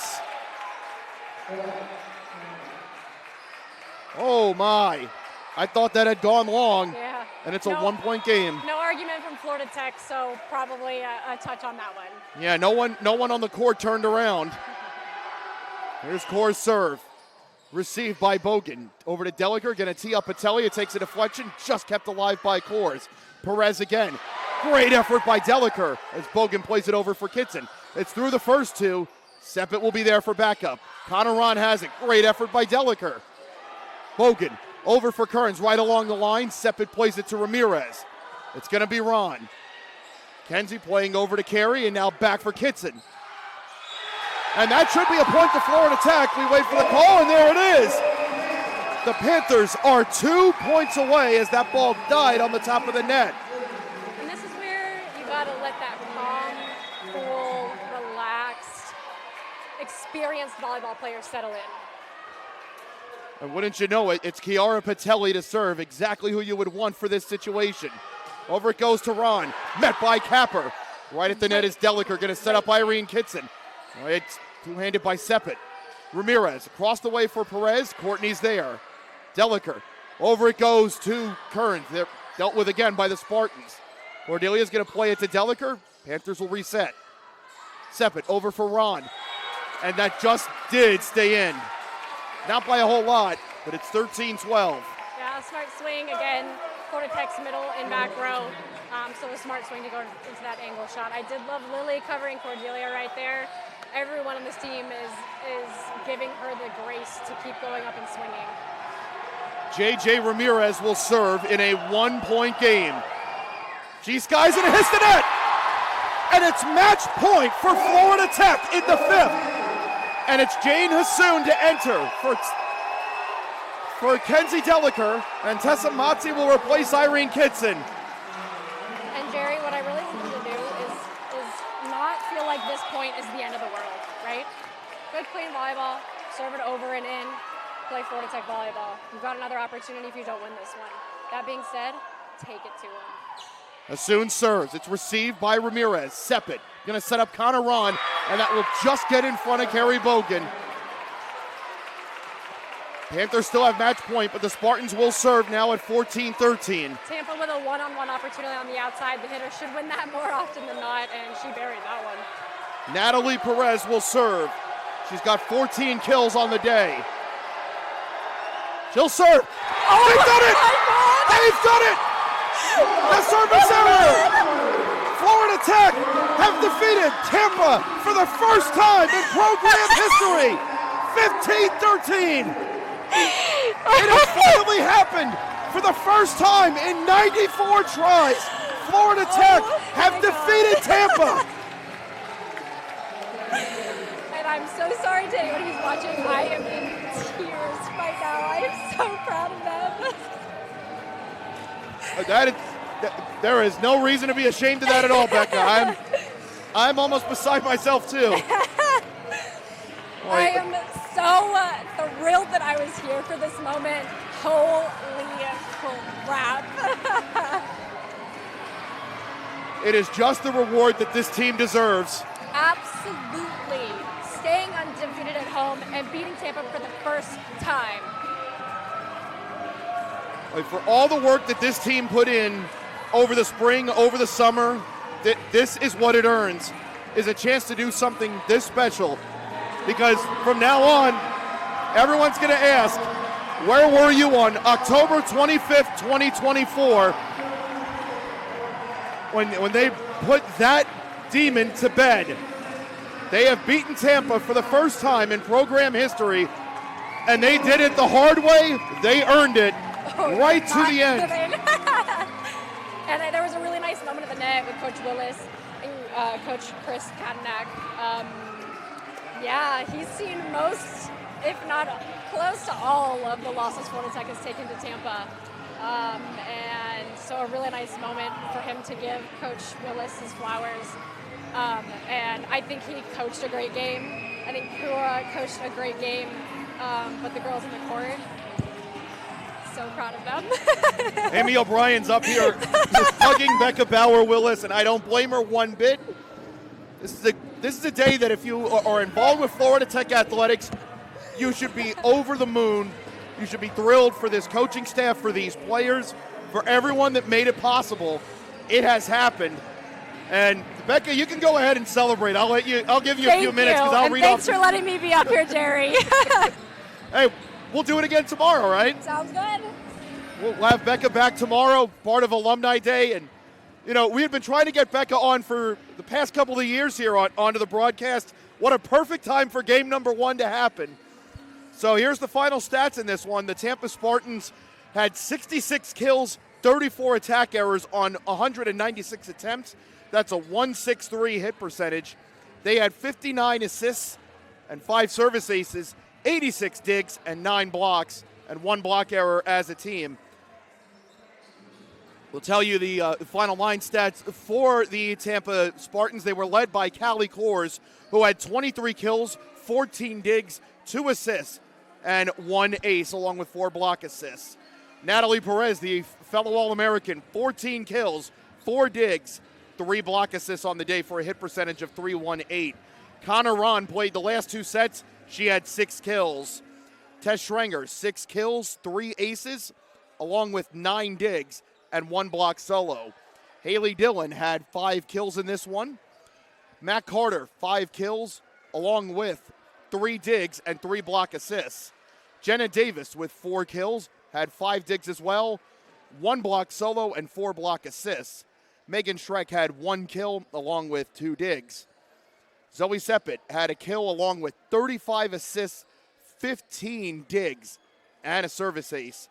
Rachel Gregg, who came in leading the conference in hitting percentage, had just 1 kill on 4 attempts and only played that first set. Kayla Dondero had 19 assists and 9 digs.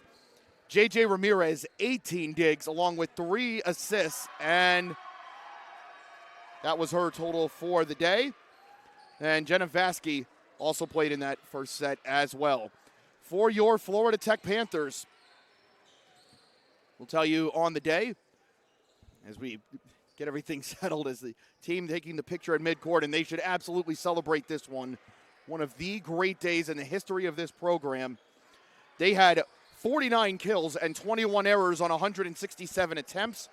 That is a hit percentage of .168. They had 46 assists, 5 aces, and 8 service errors, 85 digs, and 13 blocks. For Florida Tech as a team, they were led, of course, by the real Delia, Cordelia Kearns, 23 kills, 11 digs, 4 block assists on the day.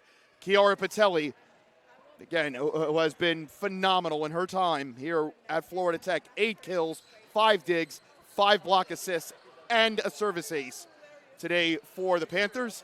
Irene Kitson had 6 kills, 6 digs, 5 block assists, along with an assist. Tessa Mati with 6 kills as well, 3 digs, and 2 block assists. Lilia Musinski had 3 kills as well, 6 block assists, and a block solo. Antia Vallecas Rodriguez with 3 kills, 11 digs, and 1 block solo. Kenzie Deliker with 23 assists, 18 digs, and a service ace. Carrie Volstad Bogan had 5 assists, an ace, 9 digs on the day. Courtney Capper with 10 digs on the afternoon. And Jane Hassoun with 17 assists, 11 digs, and an ace. Tampa now on the year, 12-2 and 4-2 in SSC play. They will be at Nova Southeastern tomorrow. Florida Tech now on the year, 13-5, 7-2 in SSC play, and they're 8-0 here at the Clemente Center. Well, we hope you have enjoyed today's broadcast. We know you loved the outcome.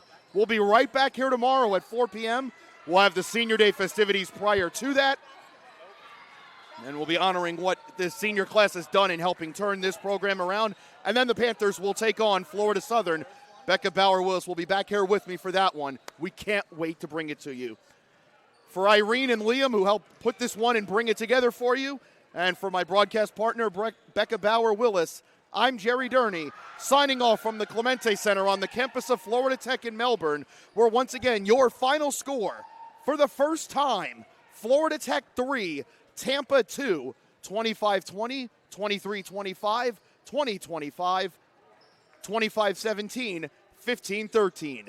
You've been watching Florida Tech Panther Volleyball on the Florida Tech Digital Network, a presentation of the SSC Digital Network. Good night from Melbourne, and we'll talk to you tomorrow.